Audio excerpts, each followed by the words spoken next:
KL. Garg दा novel है मरसी killing. समर्पण है उन्हां रूहां दे नां जो मरदे जीवी जिंदगी मंगदियां रहिंदियां ने। अंग पहला। मैं हुणे हुणे ओहदियां अंतिम रस्मां पूरीआं करके घर मुड़िया हां। ओहदी मौत ते सारे जीआं ने सुख दा साह लिया सी, जिवें हरेक दे मोढियां तो विक्रमादित्य वाला बेताल छड़प्पा मार मुड़ जंगल दे रुख ते जा लटकिया होवे। घर दे सारे मैंबर जिवें उस तो पिछा छुडाउण लई काहले पए होए सन। बुढ़ी मां ने भी खुल के विरलाप नहीं सी कीता, उंज बुसक बुसक के कहंदी रही सी, सारे पुत्त अपनो अपने घरी राज करदे सी। एक कड़मा पता नहीं किहो जिहा लेख लिखवा के आया सी। राजे घर जम के भी फकीरी भोगदा रहा। मेरे बाकी पुत्तां तो लोग सलाहां लै लै काम करदे आ। ਇਹਦੀ तकदीर पता नहीं विध माता ने किमें पुट्ठी कलम नाल लिखती। सारी उम्र फकीरी कट के ही तुर गया। चलो हूं तां एक तरह नाल चंगा ही होया, छुट गया खैड़ा। कोई जून सी ओदी। रब जो करदा है चंगा ही करदा है। केरां तां छुट गया सारे दुखां तो। हरद्वार अस्थियां लिजाण दा सवाल आया तां वड्डा भरा आखण लगा, छोटे वीर बहुता खलजगन की करना है, आपां दोवें जाके पा आउणे आ इहदे फुੱਲ। बहुती भीड़ की इकट्ठी करनी है। गड्डी ना कर लीए, सौखे रहांगे, आराम नाल सारा काम भुगत जू। मैं सहवन ही पुछदा, गड्डी गुड्डी नूं की है? सीधी ट्रेन जांदी है हरद्वार। लुधियाणियों खास डब्बा लग्या हुंदा है, सारा 100-200 च सर जाना है। अजकल गड्डियां वालियां दे मूँह बहुत चौड़े होए होए आ। आपां किहड़ा किसे दी शाबाश लैनी है? दुनिया तां किसे तरह भी खुश नहीं हुंदी। आपां काम निबेड़ के विहले होण वाले बणीए। नाले इन्ने पैसे खर्चू कौन? तूं खर्च सकदा तां खर्च लै, अपने च तां पुज्जत है नहीं भाई। अब तो छोटे भरा महिंदर दा तां पहलां ही सुनेहा आ गया सी, भरा जी मेरे तां बैंक दी इंस्पैक्शन आई हुई है, पत्नी भी कुछ ढिली मट्ठी है, मेरे कोलों तां पड़िया नहीं जाना। तुसीं औखे सौखे होके काम निबेड़ लो, मेरी मजबूरी है। आ सकदा हुंदा तां जरूर आउंदा। इहो जे वेले तां बंदे नूं आउणा ही चाहीदा है, पर मजबूरी है, की कर सकदे आ। खर्चे वाली गल ਉਹ ਵੀ ਵਿੱਚੇ ਵਿੱਚ ਘੁੱਟ ਗਿਆ ਸੀ। ਉਹਦੇ ਇਸ ਸੁਨੇਹੇ ਤੇ ਘਰ 'ਚ ਤਣਾ ਤਣੀ ਹੋਈ ਤਾਂ ਮਾਂ ਉਹਦਾ ਪੱਖ ਪੁਰਦੀ ਬੋਲੀ ਸੀ, ਐਡੀ ਦੂਰੋਂ ਆਉਣਾ ਕਿਹੜਾ ਸੁਖਾਲਾ ਕੰਮ ਹੈ, ਕਿੱਥੇ ਦਿੱਲੀ, ਵੱਡੇ ਸ਼ਹਿਰਾਂ 'ਚ ਤਾਂ ਪਤਾ ਨਹੀਂ ਕਿਵੇਂ ਕਬੀਲਦਾਰੀ ਰੋੜਦੇ ਆ ਉਹ। ਤੁਸੀਂ ਮਿੱਟੀ ਕਿਉਂਟਣ ਦੀ ਗੱਲ ਕਰੋ, ਐਵੇਂ ਉਹਨੂੰ ਰਾਈ ਦਾ ਪਹਾੜ ਨਾ ਬਣਾਓ। ਮਾਂ ਵੱਲੋਂ ਛੋਟੇ ਦਾ ਪੱਖ ਪੂਰਨ ਤੇ ਮੈਨੂੰ ਬਹੁਤ ਗੁੱਸਾ ਚੜਿਆ ਸੀ, ਪਰ ਮੌਕਾ ਹੀ ਕੁਝ ਅਜਿਹਾ ਸੀ ਕਿ ਮੈਂ ਬਹੁਤ ਉਬਾਸਰ ਵੀ ਨਹੀਂ ਸੀ ਸਕਦਾ। पर फिर भी मेरे को कह हो गया। पहला भी वह की करदा थक गया टब्बर दा। विआह करवा के सहुरियां दी कुछड़ च जा वड़िया। इधर कोई मरे कोई जीवे ओदी जाने बला, कोई लागा देगा ही नहीं रखिया साडे नाल, ना मां दी फिक्र ना किसी भैण भरा दी चिंता। इहो जे बंदे सियाणे रहिंदे आ, तंगड़ियां सालियां तो जिन्नियां मर्जी मरवा लो, जुबान बथेरी चलदी है कैंची दी तरह। मां मेरियां गल्लां सुनन लई तैयार नहीं सी। झट ही पैंतरा बदल के कहन लगी, कोई नहीं पुत्त, तू वड्डा है, तेरा फर्ज बनदा है सारा कुछ करन दा। फिर भी मां जाया भरा है, कोई दुप्यारा तां नहीं। किसे किसे दे कर्मां 'ਚ लिखी हुंदी है टब्बर दी सेवा, कर लै शांति नाल, रब तैनूं बथेरा फल देई जांदा है। मां दीयां गल्लां सुन के पत्नी भी भुड़क पई सी। इहनूं बुढ़ी नूं शर्म नहीं आउंदी, दिल्ली वाले दा पक्ख पूरदी नूं। रहना इत्थे ते आरती ओदी करी जाना सारा दिन। की लक्षण फड़े आ इहने, लहू पीता पिया इन्हां ने।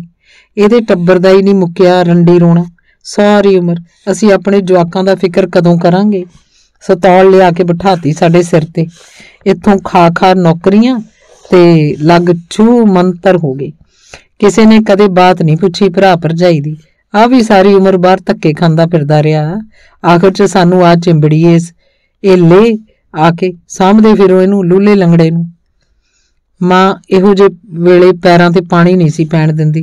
दंद करीचदी कहन लगी, साऊ बोल कड्ढण वेले उपरले तो डरना चाहिदा, एवें बहुता गुमान नहीं करीदा, पता नहीं रब किहड़ी गल च राजी हुंदा है। भैण भरा दा भोरा करता तां कोई बिजली नहीं डिगदी। माड़े मंगतिआं नूं भी तां आपां भिखिया दिंदे ही आ। ओ जाणे तुसीं इहनूं कोई मंगता समझ के ही करदे हो जो कुछ करना। उच्चे बोल ना कड्ढीए, करतारों डरीए। फिर भी थोड़ा छोटा भरा सी पुत्तां वर्गा। गल्लां च मां तो कौन जित सकदा सी। सुन के पत्नी सिर ते चुन्नी ठीक करदी हुई अंदर जा वड़ी सी। ਇਹ ਤੋਂ ਵੱਡਾ ਇੱਕ ਹੋਰ ਭਰਾ ਮੱਦੀ ਤਾਂ ਪਹਿਲਾਂ ਹੀ ਦਿਲ ਦੇ ਦੌਰੇ ਨਾਲ ਸੁਰਗਵਾਸ ਹੋ ਚੁੱਕਾ ਸੀ। ਉਹਦੇ ਮੁੰਡਿਆਂ ਦਾ ਹੁਣ ਸਾਂਝੇ ਟੱਬਰ ਦੇ ਮਸਲਿਆਂ ਨਾਲ ਕੋਈ ਵਾਸਤਾ ਹੀ ਨਹੀਂ ਸੀ ਰਹਿ ਗਿਆ। ਭਰਾ ਰਾਮਿਆਂ ਫੇਰ ਕਿਵੇਂ ਕਰੀਏ? ਵੱਡੇ ਭਰਾ ਆਤਮਾ ਰਾਮ ਨੇ ਜਿਵੇਂ ਮੈਨੂੰ ਨੀਂਦ ਚੋਂ ਝੰਜੋੜ ਕੇ ਜਗਾ ਦਿੱਤਾ ਹੋਵੇ। ਚੱਲ ਫਿਰ ਟ੍ਰੇਨ ਤੇ ਹੀ ਚੱਲਦੇ ਆਂ, ਕਾਹਨੂੰ ਫਿਰ ਬਹੁਤੇ ਖਲਜਗਨ ਚ ਪੈਣਾ। ਮੈਂ ਹਾਮੀ ਭਰਤੀ। ਸਾਰੇ ਜੀ ਸ਼ਮਸ਼ਾਨ ਘਾਟ ਅਸਥੀਆਂ ਵਾਲੀ ਪੋਟਲੀ ਚੁੱਕਣ ਗਏ ਸੀ। ਮਾਂ ਵੀ ਨਾਲ ਗਈ ਸੀ। ਸਟੇਸ਼ਨ ਜਾਣ ਤੋਂ ਪਹਿਲਾਂ ਮਾਂ ਬੋਲੀ ਸੀ, ਪੁੱਤ ਚੰਗੀ ਤਰ੍ਹਾਂ ਫੁੱਲ ਤਾਰ ਕੇ ਆਇਓ, ਦਾਨ ਦੂਨ ਵੀ ਕੱਢ ਆਇਓ, ਕੁਛ ਇਹਦੇ ਨਾਂ ਦੇ ਭੋਏ ਗਤੀ ਵੀ ਕਰਵਾ ਕੇ ਆਇਓ, ਚੰਗੀ ਤਰ੍ਹਾਂ ਗਤੀ ਗੁਤੀ ਕਰਵਾ ਆਇਓ, ਐਵੇਂ ਵਹਿਮ ਵਾਲੀ ਕੋਈ ਗੱਲ ਨਾ ਕਰਿਓ। ਤੁਸੀਂ ਵੱਡੇ ਹੋ, ਸਿਆਣੇ ਹੋ, ਇਹੋ ਜਿਹੇ ਵੇਲੇ ਕੋਈ ਕੜੀ ਕੰਜੂਸੀ ਨਹੀਂ ਕਰੀਦੀ। ਜਾਣ ਵਾਲੇ ਦੀ ਆਤਮਾ ਠੰਡੀ ਰਹੇ ਤਾਂ ਪਿਛਲਾ ਜੀ ਜੰਤ ਵੀ ਰਾਜੀ ਖੁਸ਼ੀ ਰਹਿੰਦਾ। ਛੋਟਾ ਭਰਾ ਸੀ ਫਿਰ ਵੀ ਤੁਹਾਡਾ ਭਰਾ ਕਿਤੇ ਧਰੇ ਪਏ ਹੁੰਦੇ ਆ, ਖੂਨ ਸੀ ਤੁਹਾਡਾ ਆਪਣਾ। ਫਿਰ ਵੀ ਮੈਨੂੰ ਤਾਂ ਜਿਵੇਂ ਮਾਂ ਦਾ ਉਪਦੇਸ਼ ਸੁਣਨਾ ਹੀ ਬੰਦ ਹੋ ਗਿਆ ਹੋਵੇ। ਸਾਰਾ ਭਾਰ ਮੇਰੇ ਤੇ ਹੀ ਪਤਾ ਨਹੀਂ ਕਿਉਂ ਲੱਦੀ ਜਾਂਦੇ ਸੀ। ਮੈਂ ਬਹੁਤਾ ਬੋਲਣ ਦਾ ਆਦੀ ਨਹੀਂ ਸੀ, ਚੁੱਪਚਾਪ ਹਰ ਭਾਰ ਢੋ ਲੈਂਦਾ ਸੀ। ਮੇਰੀ ਪਤਨੀ ਲਾਜੋ ਵੀ ਕਹਿੰਦੀ ਰਹਿੰਦੀ ਸੀ, ਤੁਸੀਂ ਫਿੱਟ ਨਹੀਂ ਇਸ ਦੁਨੀਆ ਦੇ। ਇਹ ਦੁਨੀਆ ਤਾਂ ਹੁਣ ਚੁਸਤ ਚਲਾਕਾਂ ਦੀ ਹੈ, ਜਿਹਦੀ ਜੀਭ ਚੱਲਦੀ ਹੈ ਉਹਦੀ ਗੱਡੀ ਚੱਲਦੀ ਹੈ। ਤੁਹਾਡੇ ਵਰਗੇ ਬੰਦੇ ਤਾਂ ਫੇਲ ਨੇ ਅੱਜ ਦੇ ਜ਼ਮਾਨੇ 'ਚ।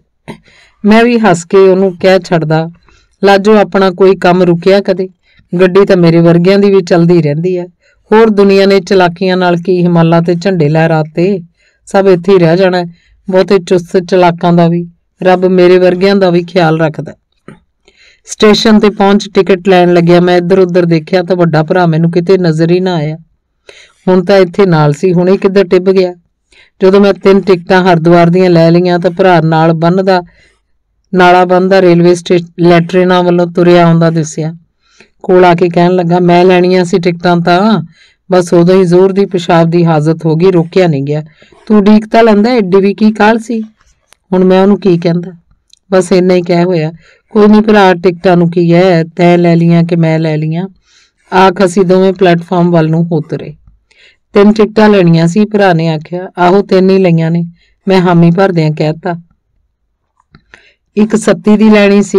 ਗਏ ਬੰਦੇ ਦੀ ਆਤਮਾ 10-15 ਦਿਨ ਆਪਣੇ ਪੁਰਾਣੇ ਬੰਦਿਆਂ ਦੁਆਲੇ ਮੰਡਰਾਉਂਦੀ ਰਹਿੰਦੀ ਹੈ। ਉਹਨਾਂ ਦੇ ਸਾਰੇ ਕਾਰ ਵਿਹਾਰ ਤੇ ਨਜ਼ਰ ਰੱਖਦੀ ਹੈ। ਮਾੜਾ ਵਰਤਾਓ ਹੁੰਦਾ ਦਿਸੇ ਤਾਂ ਬਦਲਾਖੋਰ ਹੋ ਜਾਂਦੀ ਹੁੰਦੀ ਹੈ। ਪਿਛਲੇ ਜੀ ਜੰਤ ਨੂੰ ਤੰਗ ਕਰਨ ਲੱਗ ਜਾਂਦੀ ਹੈ। ਭਰਾ ਕਹਿ ਰਿਹਾ ਸੀ, ਕਿਹੜਾ ਬੰਦਾ, ਕਿਹੜੀ ਆਤਮਾ? ਗਿਆ ਬੰਦਾ ਤਾਂ ਸਵਾਹ ਦੀ ਮੁੱਠੀ ਬਣਿਆ ਪਿਆ, ਆਪਣੇ ਹੱਥਾਂ 'ਚ ਲਟਕੀ ਜਾਂਦੀ ਹੈ ਉਹਦੀ ਸਵਾਹ ਦੀ ਪੋਟਲੀ। ਮੈਂ ਫਿੱਕਾ ਜਿਹਾ ਹਾਸਾ ਹੱਸਿਆ। ਇਹ ਤਾਂ ਉਹਦੇ 5 ਤੱਤਾਂ ਦੀ ਸਵਾਹ ਹੈ, ਆਤਮਾ ਤਾਂ ਵਿੱਚੋਂ ਕੱਢ ਹੀ ਨਿਕਲ ਗਈ ਹੈ। ਉਹ ਤਾਂ ਆਪਣੇ ਆਲੇ ਦੁਆਲੇ ਇੱਥੇ ਘੁੰਮਦੀ ਹੋਣੀ ਹੈ, ਭਰਾ ਨੇ ਆਖਿਆ। ਭਰਾ ਨਾਲ ਬਹਿਸ ਦਾ ਕੀ ਲਾਭ ਸੀ, ਮੈਂ ਚੁੱਪ ਵੱਟ ਗਿਆ ਸੀ। ਚੱਲ ਵੀ ਸੱਤੀ, ਚੜ ਜਾ ਗੱਡੀ, ਚਲੀਏ ਹਰਿਦੁਆਰ।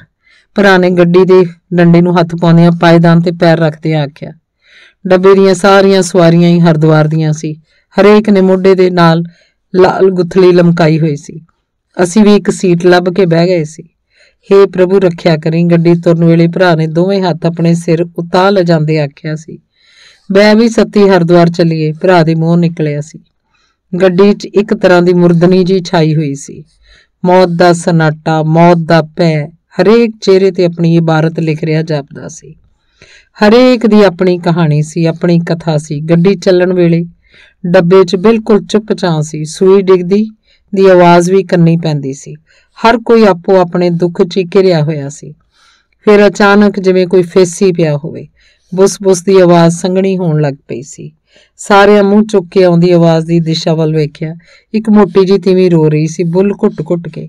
ਕਿਉਂ ਭਾਈ, ਕੌਣ ਸੁਰਗਵਾਸ ਹੋਇਆ ਤੁਹਾਡਾ? ਕੋਲ ਬੈਠੇ ਇੱਕ ਬਜ਼ੁਰਗ ਨੇ ਪੁੱਛਿਆ ਤਾਂ ਉਹ ਤਾਂ ਜਿਵੇਂ ਉਧੜਨ ਨੂੰ ਹੀ ਫਿਰਦੀ ਸੀ। ਬਾਬਾ ਜੀ ਕੀ ਦੱਸਾਂ ਕੌਣ ਸੁਰਗਵਾਸ ਹੋਇਆ, ਇੱਕ ਹੋਵੇ ਤਾਂ ਦੱਸਾਂ। ਇੱਥੇ ਤਾਂ ਟੱਬਰ ਦਾ ਟੱਬਰ ਹੀ ਰੁੜ ਗਿਆ। ਮੁੰਡਾ ਵਿਆਹਣ ਗਏ ਸੀ, ਚਾਮ ਲਾਰਾਂ ਨਾਲ ਵਿਆਹ ਕੀਤਾ ਸੀ, ਬੇੜੀ ਬਹਿ ਗਈ ਡਰਾਈਵਰ ਦੀ। ਪੀ ਝੁਲਸ ਲਈ ਤੁਰਨ ਲੱਗਿਆ, ਪਤਾ ਹੀ ਨਹੀਂ ਕਿਹੜੇ ਵੇਲੇ ਵਿਆਹਲੀ ਕਾਰ ਖੜੋਤੇ ਟਰੱਕ ਹੇਠਾਂ ਦੇਤੀ। ਪੁੱਤ ਨੂੰ ਸਰਬਾਲਾ ਨੈਣ ਸਭ ਥਾਈਂ ਮਰ ਗਏ। ਇੱਕੋ ਇੱਕ ਪੁੱਤ ਸੀ, ਰੱਬ ਨੇ ਪਤਾ ਨਹੀਂ ਕਿਹੜੇ ਪਾਪਾਂ ਦਾ ਬਦਲਾ ਲਿਆ। ਦਿਨ ਦਿਹਾੜੇ ਲੁੱਟੀ ਗਈ ਮੈਂ ਤਾਂ। ਆਖੋ ਜ਼ਾਰ ਰੋਣ ਲੱਗ ਪਈ ਸੀ। ਉਹਦੇ ਨਾਲ ਬੈਠੇ ਅਧਖੜ ਜੇ ਬੰਦੇ ਨੇ ਝੱਟ ਉਹਦਾ ਮੋਢਾ ਘੁੱਟਤਾ। ਇਹ ਤਾਂ ਹੁਣ ਸਾਰੀ ਉਮਰ ਦੇ ਰੋਣੇ ਨੇ ਭਾਗਾਂ ਵਾਲੀਏ। ਉਹਦੀ ਚੀਜ਼ ਸੀ, ਉਹ ਲੈ ਗਿਆ। ਆਪਾਂ ਨੂੰ ਤਾਂ ਖੇਡਣ ਲਈ ਖਿਡੌਣਾ ਦਿੱਤਾ ਸੀ ਕੁਛ ਦੇਰ ਲਈ, ਬਸ ਖੇਡ ਲਿਆ ਜਿੰਨਾ ਚਿਰ ਮਿਲਿਆ। ਹੁਣ ਤਾਂ ਰੋਣ ਹੀ ਰਹਿ ਗਿਆ ਪੱਲੇ। ਜਾਪਦਾ ਸੀ ਇਹ ਉਹਦਾ ਪਤੀ ਹੋਣਾ। ਦੋਵੇਂ ਜੀ ਨੂੰਹ ਪੁੱਤ ਦੀਆਂ ਅਸਥੀਆਂ ਪਾਉਣ ਚੱਲੇ ਸੀ। ਸੁਣ ਕੇ ਬਜ਼ੁਰਗ ਵੀ ਧਾਈ ਰੋਣ ਲੱਗ ਪਿਆ ਸੀ। ਤੁਹਾਡਾ ਕੌਣ ਸੀ ਬਾਬਾ? ਪ੍ਰਸ਼ਨ ਸੁਣ ਕੇ ਬਾਬਾ ਪਲਕੂ ਲਈ ਤਾਂ ਕੁਝ ਨਹੀਂ ਸੀ ਬੋਲਿਆ। ਫਿਰ ਅੱਖਾਂ ਪੂੰਝਦਾ ਕਹਿਣ ਲੱਗਾ, ਮੇਰੇ ਘਰੋਂ ਸੀ ਭਾਈ, ਨਾ ਖੰਘ ਨਾ ਤਾਪ, ਬਸ ਰਾਤੀ ਸੁੱਤੀ ਸਵੇਰੇ ਨਹੀਂ ਉੱਠੀ। ਨਿਆਣੇ ਅੱਡ ਰਹਿੰਦੇ ਸੀ, ਦੋਨਾਂ ਦਾ ਸੋਹਣਾ ਗੁਜ਼ਾਰਾ ਹੋਈ ਜਾਂਦਾ ਸੀ। ਪਰ ਉਸ ਦਾਤੇ ਨੂੰ ਇਦਾਂ ਕਿੱਥੇ ਮਨਜ਼ੂਰ ਸੀ। ਜੋੜੀ ਤੋੜਤੀ। ਆਖ ਉਸ ਚਿੱਟੀ ਗੁੱਥਲੀ ਦੋਵੇਂ ਬਾਹਾਂ 'ਚ ਘੁੱਟ ਲਈ ਸੀ। ਵਿੱਚ ਵਿੱਚ ਇੰਜਣ ਦੇ ਕੂਕਣ ਦੀ ਆਵਾਜ਼ ਇਸ ਦੁੱਖ ਕਥਾ ਨੂੰ ਚੀਰ ਜਾਂਦੀ ਸੀ। ਹਰੇਕ ਸਵਾਰੀ ਦਾ ਆਪਣਾ ਆਪਣਾ ਦੁੱਖ ਸੀ। ਸਾਰੇ ਉਸ ਦੁੱਖ ਨੂੰ ਘੁੱਟੀ ਬੈਠੇ ਸੀ। ਤਾਦੀ ਮੈਨੂੰ ਆਪਣਾ ਗੁਆਂਢੀ ਠੇਕੇਦਾਰ ਧਰਮਪਾਲ ਯਾਦ ਆਇਆ। ਉਹਦੀ ਪਤਨੀ ਬਿਮਾਰ ਰਹਿੰਦੀ ਸੀ। ਉਹ ਮੁੱਲ ਦੀ ਪਹਾੜਨ ਲੈ ਆਇਆ। ਪਤਾ ਨਹੀਂ ਦੋਵਾਂ ਨੇ ਕੀ ਮਤਾ ਪਕਾਇਆ। ਰਾਤ ਨੂੰ ਬਿਮਾਰ ਪਤਨੀ ਚੱਲ ਵਸੀ। ਉਹ ਵੀ ਇਸੇ ਗੱਡੀ 'ਚ ਅਸਥੀਆਂ ਤਾਰਨ ਹਰਿਦੁਆਰ ਲਈ ਰਵਾਨਾ ਹੋਇਆ ਸੀ। ਪਰ ਉਹ ਤਾਂ ਜਦੋਂ ਹੀ ਜਾਂਦਾ ਹੀ ਵਾਪਸ ਮੁੜ ਆਇਆ ਸੀ। ਆ ਕੇ ਕਹਿੰਦਾ, ਬਸ ਅਸਥੀਆਂ ਪਾਉਣ ਦਾ ਵਧੀਆ ਪ੍ਰਬੰਧ ਹੋ ਗਿਆ, ਐਨ ਅੱਛੇ ਢੰਗ ਨਾਲ ਪੈਣਗੀਆਂ, ਪੂਰੀ ਸ਼ਰਧਾ ਨਾਲ। ਪਿੱਛੋਂ ਭੇਤ ਕੱਢਣ ਵਾਲੇ ਦੱਸਦੇ ਸੀ ਕਿ ਉਹ ਅੱਖ ਬਚਾ ਕੇ ਗੱਡੀ ਦੇ ਡੱਬੇ ਦੀ ਹੁੱਕ ਤੋਂ ਕਿਸੇ ਹੋਰ ਦੀਆਂ ਅਸਥੀਆਂ ਲਾਹ ਕੇ ਆਪਣੇ ਵਾਲੀਆਂ ਉੱਥੇ ਟੰਗ ਆਪ ਅੱਖ ਬਚਾ ਕੇ ਉੱਥੋਂ ਖਿਸਕ ਆਇਆ ਸੀ। ਅਗਲਾ ਹੁਣ ਉਹਦੀ ਤੀਵੀਂ ਦੀਆਂ ਅਸਥੀਆਂ ਨੂੰ ਆਪਣੀ ਤੀਵੀਂ ਦੀਆਂ ਸਮਝ ਕੇ ਤਾਰਦਾ ਫਿਰੂ, ਪੂਰੀ ਸ਼ਰਧਾ ਨਾਲ ਤਾਰੂ। ਠੇਕੇਦਾਰ ਬਾਰੇ ਸੋਚ ਕੇ ਮੇਰਾ ਹਾਸਾ ਨਿਕਲ ਗਿਆ। ਮੈਨੂੰ ਹੱਸਦੇ ਦੇਖ ਵੱਡਾ ਭਰਾ ਹੈਰਾਨ ਹੋ ਕੇ ਮੇਰੇ ਚਿਹਰੇ ਵੱਲ ਵੇਖਣ ਲੱਗ ਪਿਆ। ਲੋਕ ਦੁਖੀ ਹੋਏ ਪਏ ਨੇ, ਤੈਨੂੰ ਹਾਸਾ ਆਉਂਦਾ?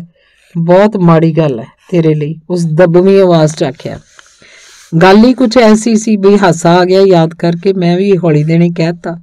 ਮੈਨੂੰ ਹੱਸਦਿਆਂ ਵੇਖ ਕੇ ਬੈਠੀ ਸਵਾਰੀ ਨੇ ਪੁੱਛ ਲਿਆ, ਤੁਹਾਡਾ ਕੌਣ ਸੀ ਬਈ? ਛੋਟਾ ਭਰਾ ਸੀ।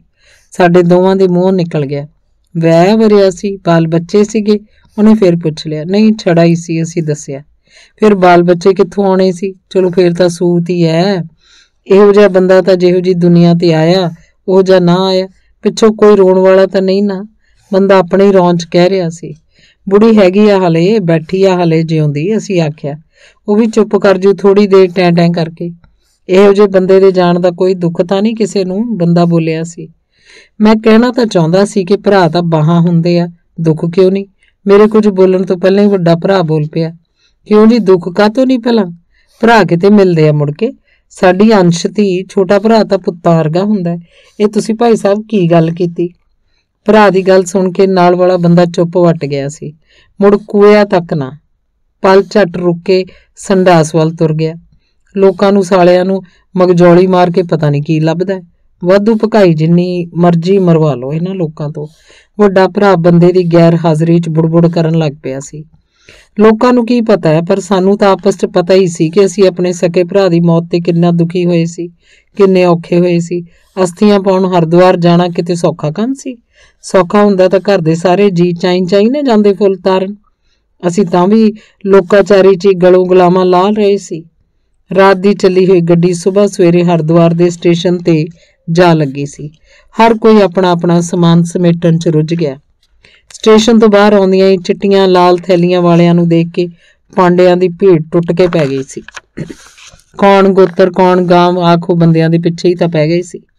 ਕੋਈ ਆਪਣਾ ਗੋਤਰ ਪਿੰਡ ਦਾ ਨਾਮ ਦੱਸਦਾ ਤਾਂ ਆਪਸ 'ਚ ਸਲਾਹ ਮਸ਼ਵਰਾ ਕਰਨ ਲੱਗ ਪੈਂਦੇ।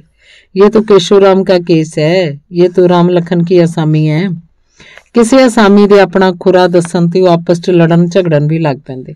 ਸਾਡੇ ਕੱਲ ਵੀ ਇੱਕ ਨੌਜਵਾਨ ਪਾਂਡਾ ਆਇਆ ਤੇ ਸਾਡਾ ਗੋਤਰ ਤੇ ਪਿੰਡ ਪੁੱਛਣ ਲੱਗਾ। ਸਾਡੇ ਦੱਸਣ ਤੇ ਪਿਛਾਂ ਹਟ ਗਿਆ। ਅਸੀਂ ਤਾਂ ਹਾਲੇ ਕਨਖਲ ਜਾਣਾ ਸੀ ਅਸਥੀਆਂ ਤਾਰਨ। ਰਿਕਸ਼ਾ ਸਕੂਟਰ ਵਾਲੇ ਵੀ ਫੁੱਲਾਂ ਨਾਲ ਪੋਟਲੀਆਂ ਵੇਖ ਵੇਖ ਭਾਰੇ ਹੋਏ ਪਏ ਸੀ। ਜਿੱਥੋਂ ਦੇ 10 रुपए लगते ਉੱਥੋਂ ਦੇ 40 ਮੰਗਣ ਲੱਗ ਪਏ ਸੀ। बबुआ घूम के जाना पड़ेगा इब, चक्कर काट के सभी रास्ते बंद कर दिए हैं, वो आखदे। आखिर एक रिक्शा वाला 30 रुपए ਲੈਣੇ ਮੰਨ ਗਿਆ। ਜਦੋਂ ਅਸੀਂ ਰਿਕਸ਼ਾ ਤੇ ਜਾ ਰਹੇ ਸੀ ਤਾਂ ਉਹੀ ਨੌਜਵਾਨ ਮੁੰਡਾ ਸਾਡੇ ਕੋਲੋਂ ਦੀ ਸਕੂਟਰ ਤੇ ਤੇਜ਼ੀ ਨਾਲ ਲੰਘਿਆ। ਸਾਡੇ ਵੱਲ ਗੌਰ ਨਾਲ ਵੇਖਦਾ ਰਿਹਾ। ਪੱਕੀ ਪਛਾਣ ਕਰਕੇ ਉਹ ਗਾਂਹ ਨਿਕਲ ਗਿਆ। ਜਦੋਂ ਅਸੀਂ ਅਸਥੀਆਂ ਲੈ ਕੇ ਕਨਖਲ ਘਾਟ ਤੇ ਜਾ ਪੁੱਜੇ, ਮੁੰਡਾ ਪਹਿਲਾਂ ਹੀ ਉੱਥੇ ਹਾਜ਼ਰ ਸੀ। ਇੱਧਰ ਆ ਜਾਓ ਬਾਊ ਜੀ, ਆਖੋ ਸਾਡਾ ਹੱਥ ਇੱਕ ਹੋਰ ਪਾਂਡੇ ਨੂੰ ਫੜਾ ਦਿੱਤਾ। ਅਸਥੀਆਂ ਤਾਰਨੀਆਂ ਨਾ, ਆ ਜਾਓ ਇੱਧਰ। ਸਾਡੇ ਪਹੁੰਚਣ ਤੋਂ ਪਾਂਡਾ ਪਹਿਲਾਂ ਹੀ सीधे पत्ते ਦੀ थाली तैयार करी खलोता सी। थोड़े फूल ले आओ वहां से भैया, आख उस थाली च धूफ हाथ तो खान लग पिया।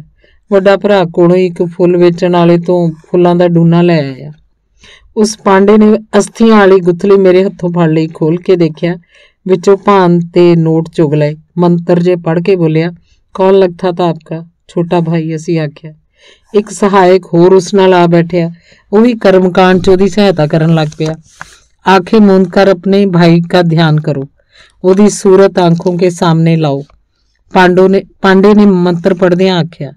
ਅਸੀਂ ਉਹਦੇ ਆਖੇ ਐਵੇਂ ਮਿੱਟੀ ਅੱਖਾਂ ਮੀਟ ਲਈਆਂ। ਭਾਈ ਦੀ ਸੂਰਤ ਦਿਲ 'ਚ ਹੁੰਦੀ ਤਾਂ ਅੱਖਾਂ ਮੂਹਰੇ ਆਉਂਦੀ। ਅਸੀਂ ਤਾਂ ਉਹਨੂੰ ਜਿੰਨੀ ਜਲਦੀ ਹੋ ਸਕੇ ਭੁੱਲ ਜਾਣਾ ਚਾਹੁੰਦੇ ਸੀ। ਸਾਰੀ ਉਮਰ ਉਹਨੇ ਜਿੰਨੀ ਦੇਰ ਉਹ ਜਿਉਂਦਾ ਰਿਹਾ ਸਾਡਾ ਲਹੂ ਹੀ ਤਾਂ ਪੀਤਾ ਸੀ। ਇਹੋ ਜਿਹੇ ਗਏ ਗੁਜ਼ਰੇ ਬੰਦੇ ਨੂੰ ਯਾਦ ਕਰਕੇ ਕੀ ਲੈਣਾ ਸੀ। पंडित मंत्र पढ़ता रहा। आखिर कहन लगा, ये अस्थियां अपने भाई का ध्यान करके गंगा मैया में बहा दो। मैं अस्थियां वाली गुथली वहंदी नदी च उल्टाती। सहायक ने भज के पानी च झात मारी। कठियानी अस्थियां दे हेठां लुकी रह गई सी। वो झट पानी च हथ पा मुद्दा होके वो ठियानी चुक लई। क्या सेवा करें आपकी? मैं पांडे नूं पुछया। दे दो बाबू, जितना अधिक से अधिक दे सकते हो। कौन सा बार बार आना होता है यहाँ? वो बोलिया सी। मैं अपने ਵੱਡੇ ਭਰਾ ਵੱਲ ਵੇਖਿਆ। ਉਸ ਇਉਂ ਇਸ਼ਾਰਾ ਕਰ ਸਿਰ ਹਿਲਾਤਾ ਜਿਵੇਂ ਕਹਿ ਰਿਹਾ ਹੋਵੇ, ਦੇ ਦੇ, ਬਾਅਦ 'ਚ ਹਿਸਾਬ ਕਿਤਾਬ ਕਰ ਲਾਂਗੇ। ਮੈਂ 200 ਰੁਪਏ ਕੱਢ ਕੇ ਪਾਂਡੇ ਦੇ ਹੱਥ 'ਤੇ ਧਰਤੇ। उस रुपये जाकेट दी जेब च तुन मुड़ आख्या, बाबू इतने से आजकल क्या आता है, एक बामन की रोटी भी नहीं आती। 50 ब्राह्मणों का भोजन तो दो। बस जितनी श्रद्धा थी दे दिया। बस मैं कहता इस बच्चे को भी दो ना कुछ। पांडे ने अपने सहायक वाल हाथ करके आख्या। मैं 50 का एक नोट उस वाल भी सरकाता। वो झपट्टा मार के नोट जिवें मेरे हथों खो ही लिया होवे। अब कुशा घाट जाना होगा? पांडे ने पूछा। असी हां च सिर हिला दिता सी। साडे पुश्तैनी पुरोहित मथुरा दास दा वाड़ा कुशा घाट वाल ही पैंदा सी। असी कनखल घाट तो एक होर रिक्शा लैके कुशा घाट वाल चल पए सी। उत्थे भी सानू पांडे बार बार ये पूछ रहे सी, कौन गोत्र, कौन गांव।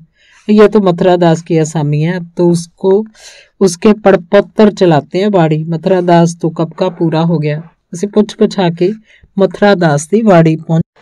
उत्थे एक सुक्का जिहा मुंडा गद्दी ते बैठा सी।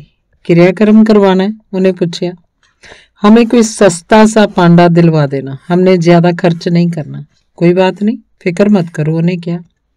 उन्हें आवाज मार के एक पांडा बुला लिया। सानू उस नाल तोरदियां आख्या, इसको 200 रुपए दे देना, 20 रुपए सामग्री के। जाइए, बाद में यहाँ आ जाना, वही मैं इंदराज कर देंगे। असी मासूम मेमणिया वांग उस लम्मे चौड़े पांडे नाल चल पे। वो सानू कुशा घाट ते गंगा किनारे लै गया। समग्री आप ही फड़ लिया। उत्थों ही फटियां दियां चटाइयां चुक के विछा लईयां। फर्श ते पानी दा छिट्टा दे के हाथ नाल साफ करता। उस आटे दे 7 पिन्ने बनाए। थाली च धूफ सुलगा लई। पत्तलां ते अड अड पिन्ने रख दिते।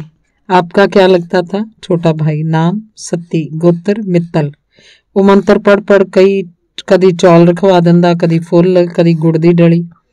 पत्तलां दे ढेर जिहा लगदा रिहा। 15-20 मिनट च कार्रवाई करवा के वो हाथ धो खड़ा हो गया।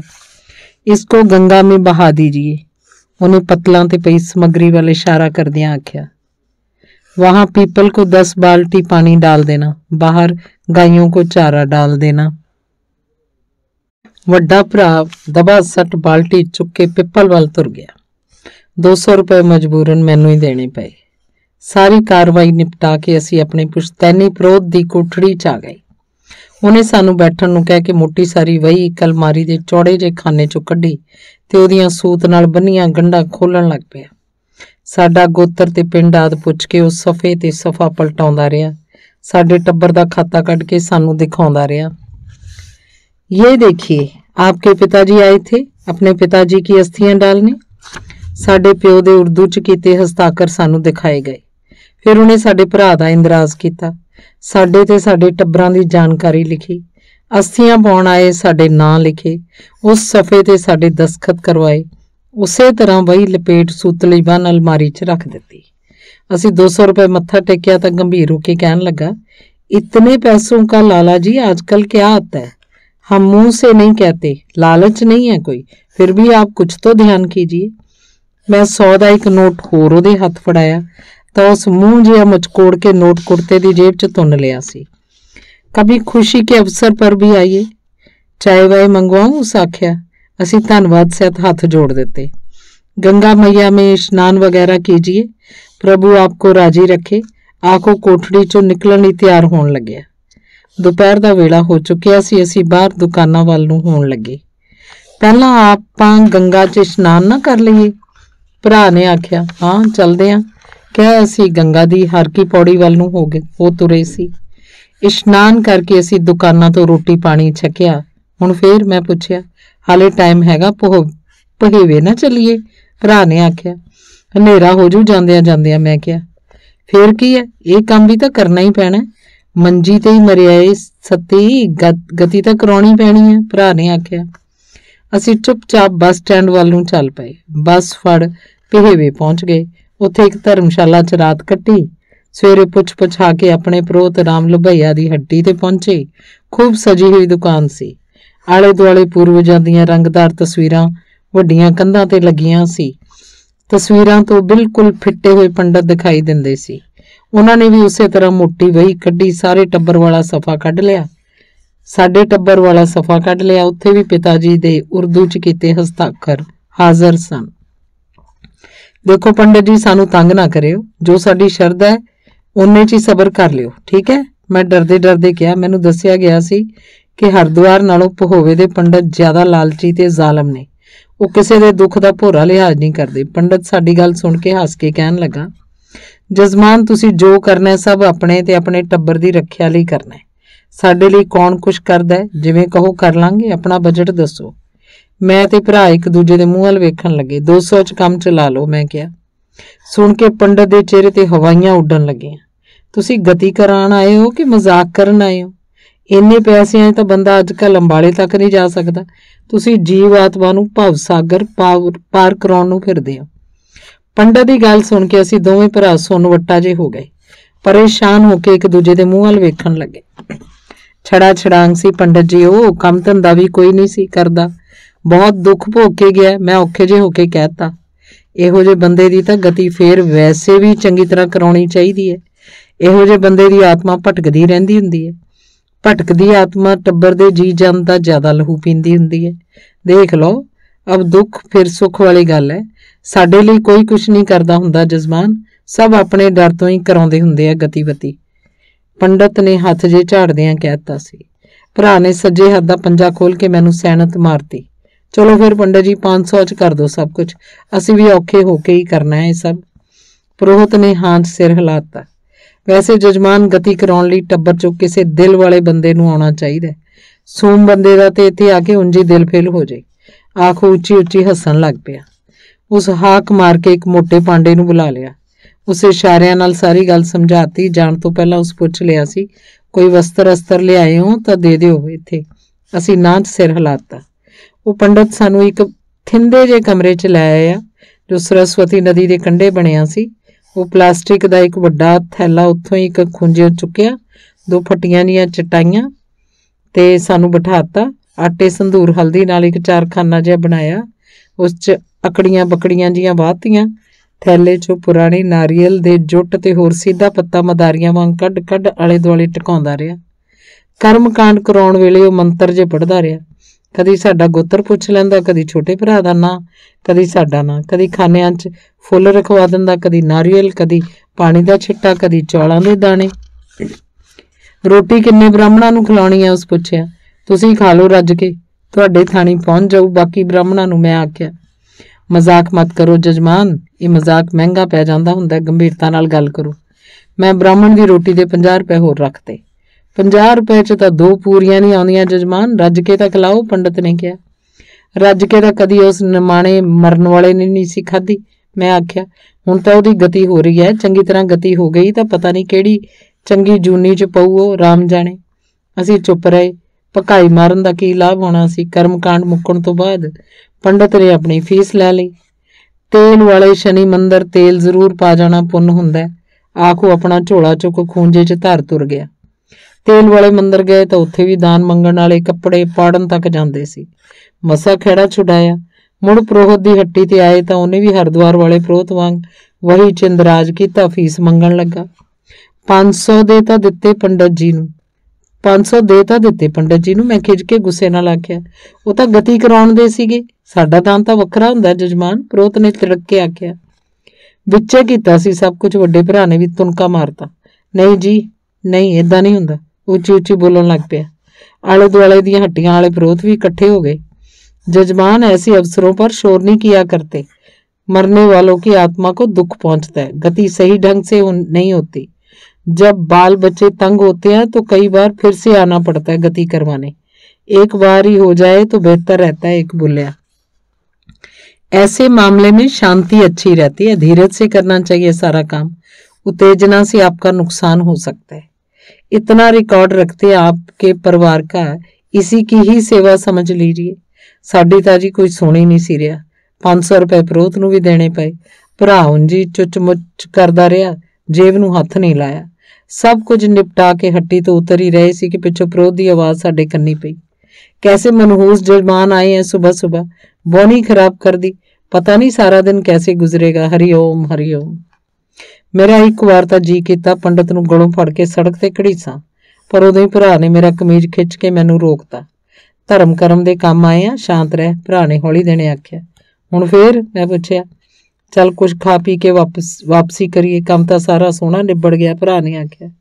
उहदे भोग भाग दा की करना हुण? मैं पुछया सी। मैं पता कीता सी, कहंदे छड़े बंदे लई गरड़ दा पाठ नहीं रखवाईदा, उही हवन करा दी। मैनूं आखेंगा तां मैं भी आ जूं, बाकी तू देख ली जिवें ठीक लगे। भरा ने अपने वल्लों तां भोग पाई दिता सी। रोटी पानी छक के असीं वापसी लई बस फड़ लई। भरा इस वार भी ताकी वाले पासे ही बह गया सी। टिकट लैण लई कंडक्टर ने मेरे मोढे ते हत्थ धरिया। मैं हुण तेरे नाल की करना जाके?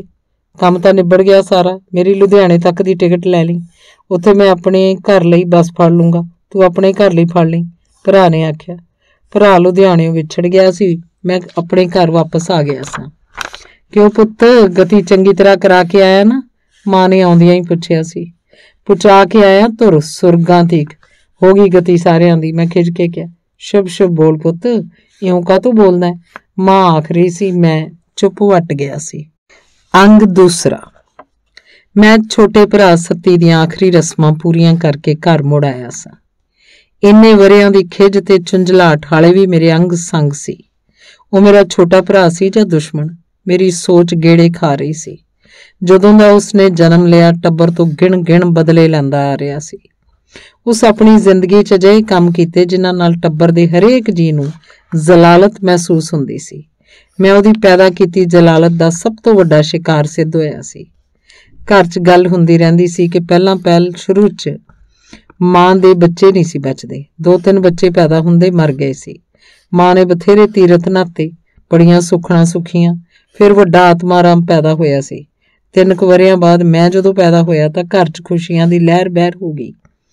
जोड़ी बन के बच्चियां दी जड़ लगनी शुरू हो गई। पिता दा करियाने दा काम वधिया रिड़दा सी। फिर मद्दी आया, फिर ये निकरमा सत्ती आया।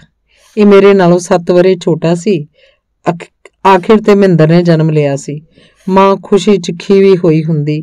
ਉਹ ਸਾਨੂੰ ਆਪਣੇ 5 ਪਾਂਡਵ ਦੱਸਦੀ ਹੁੰਦੀ।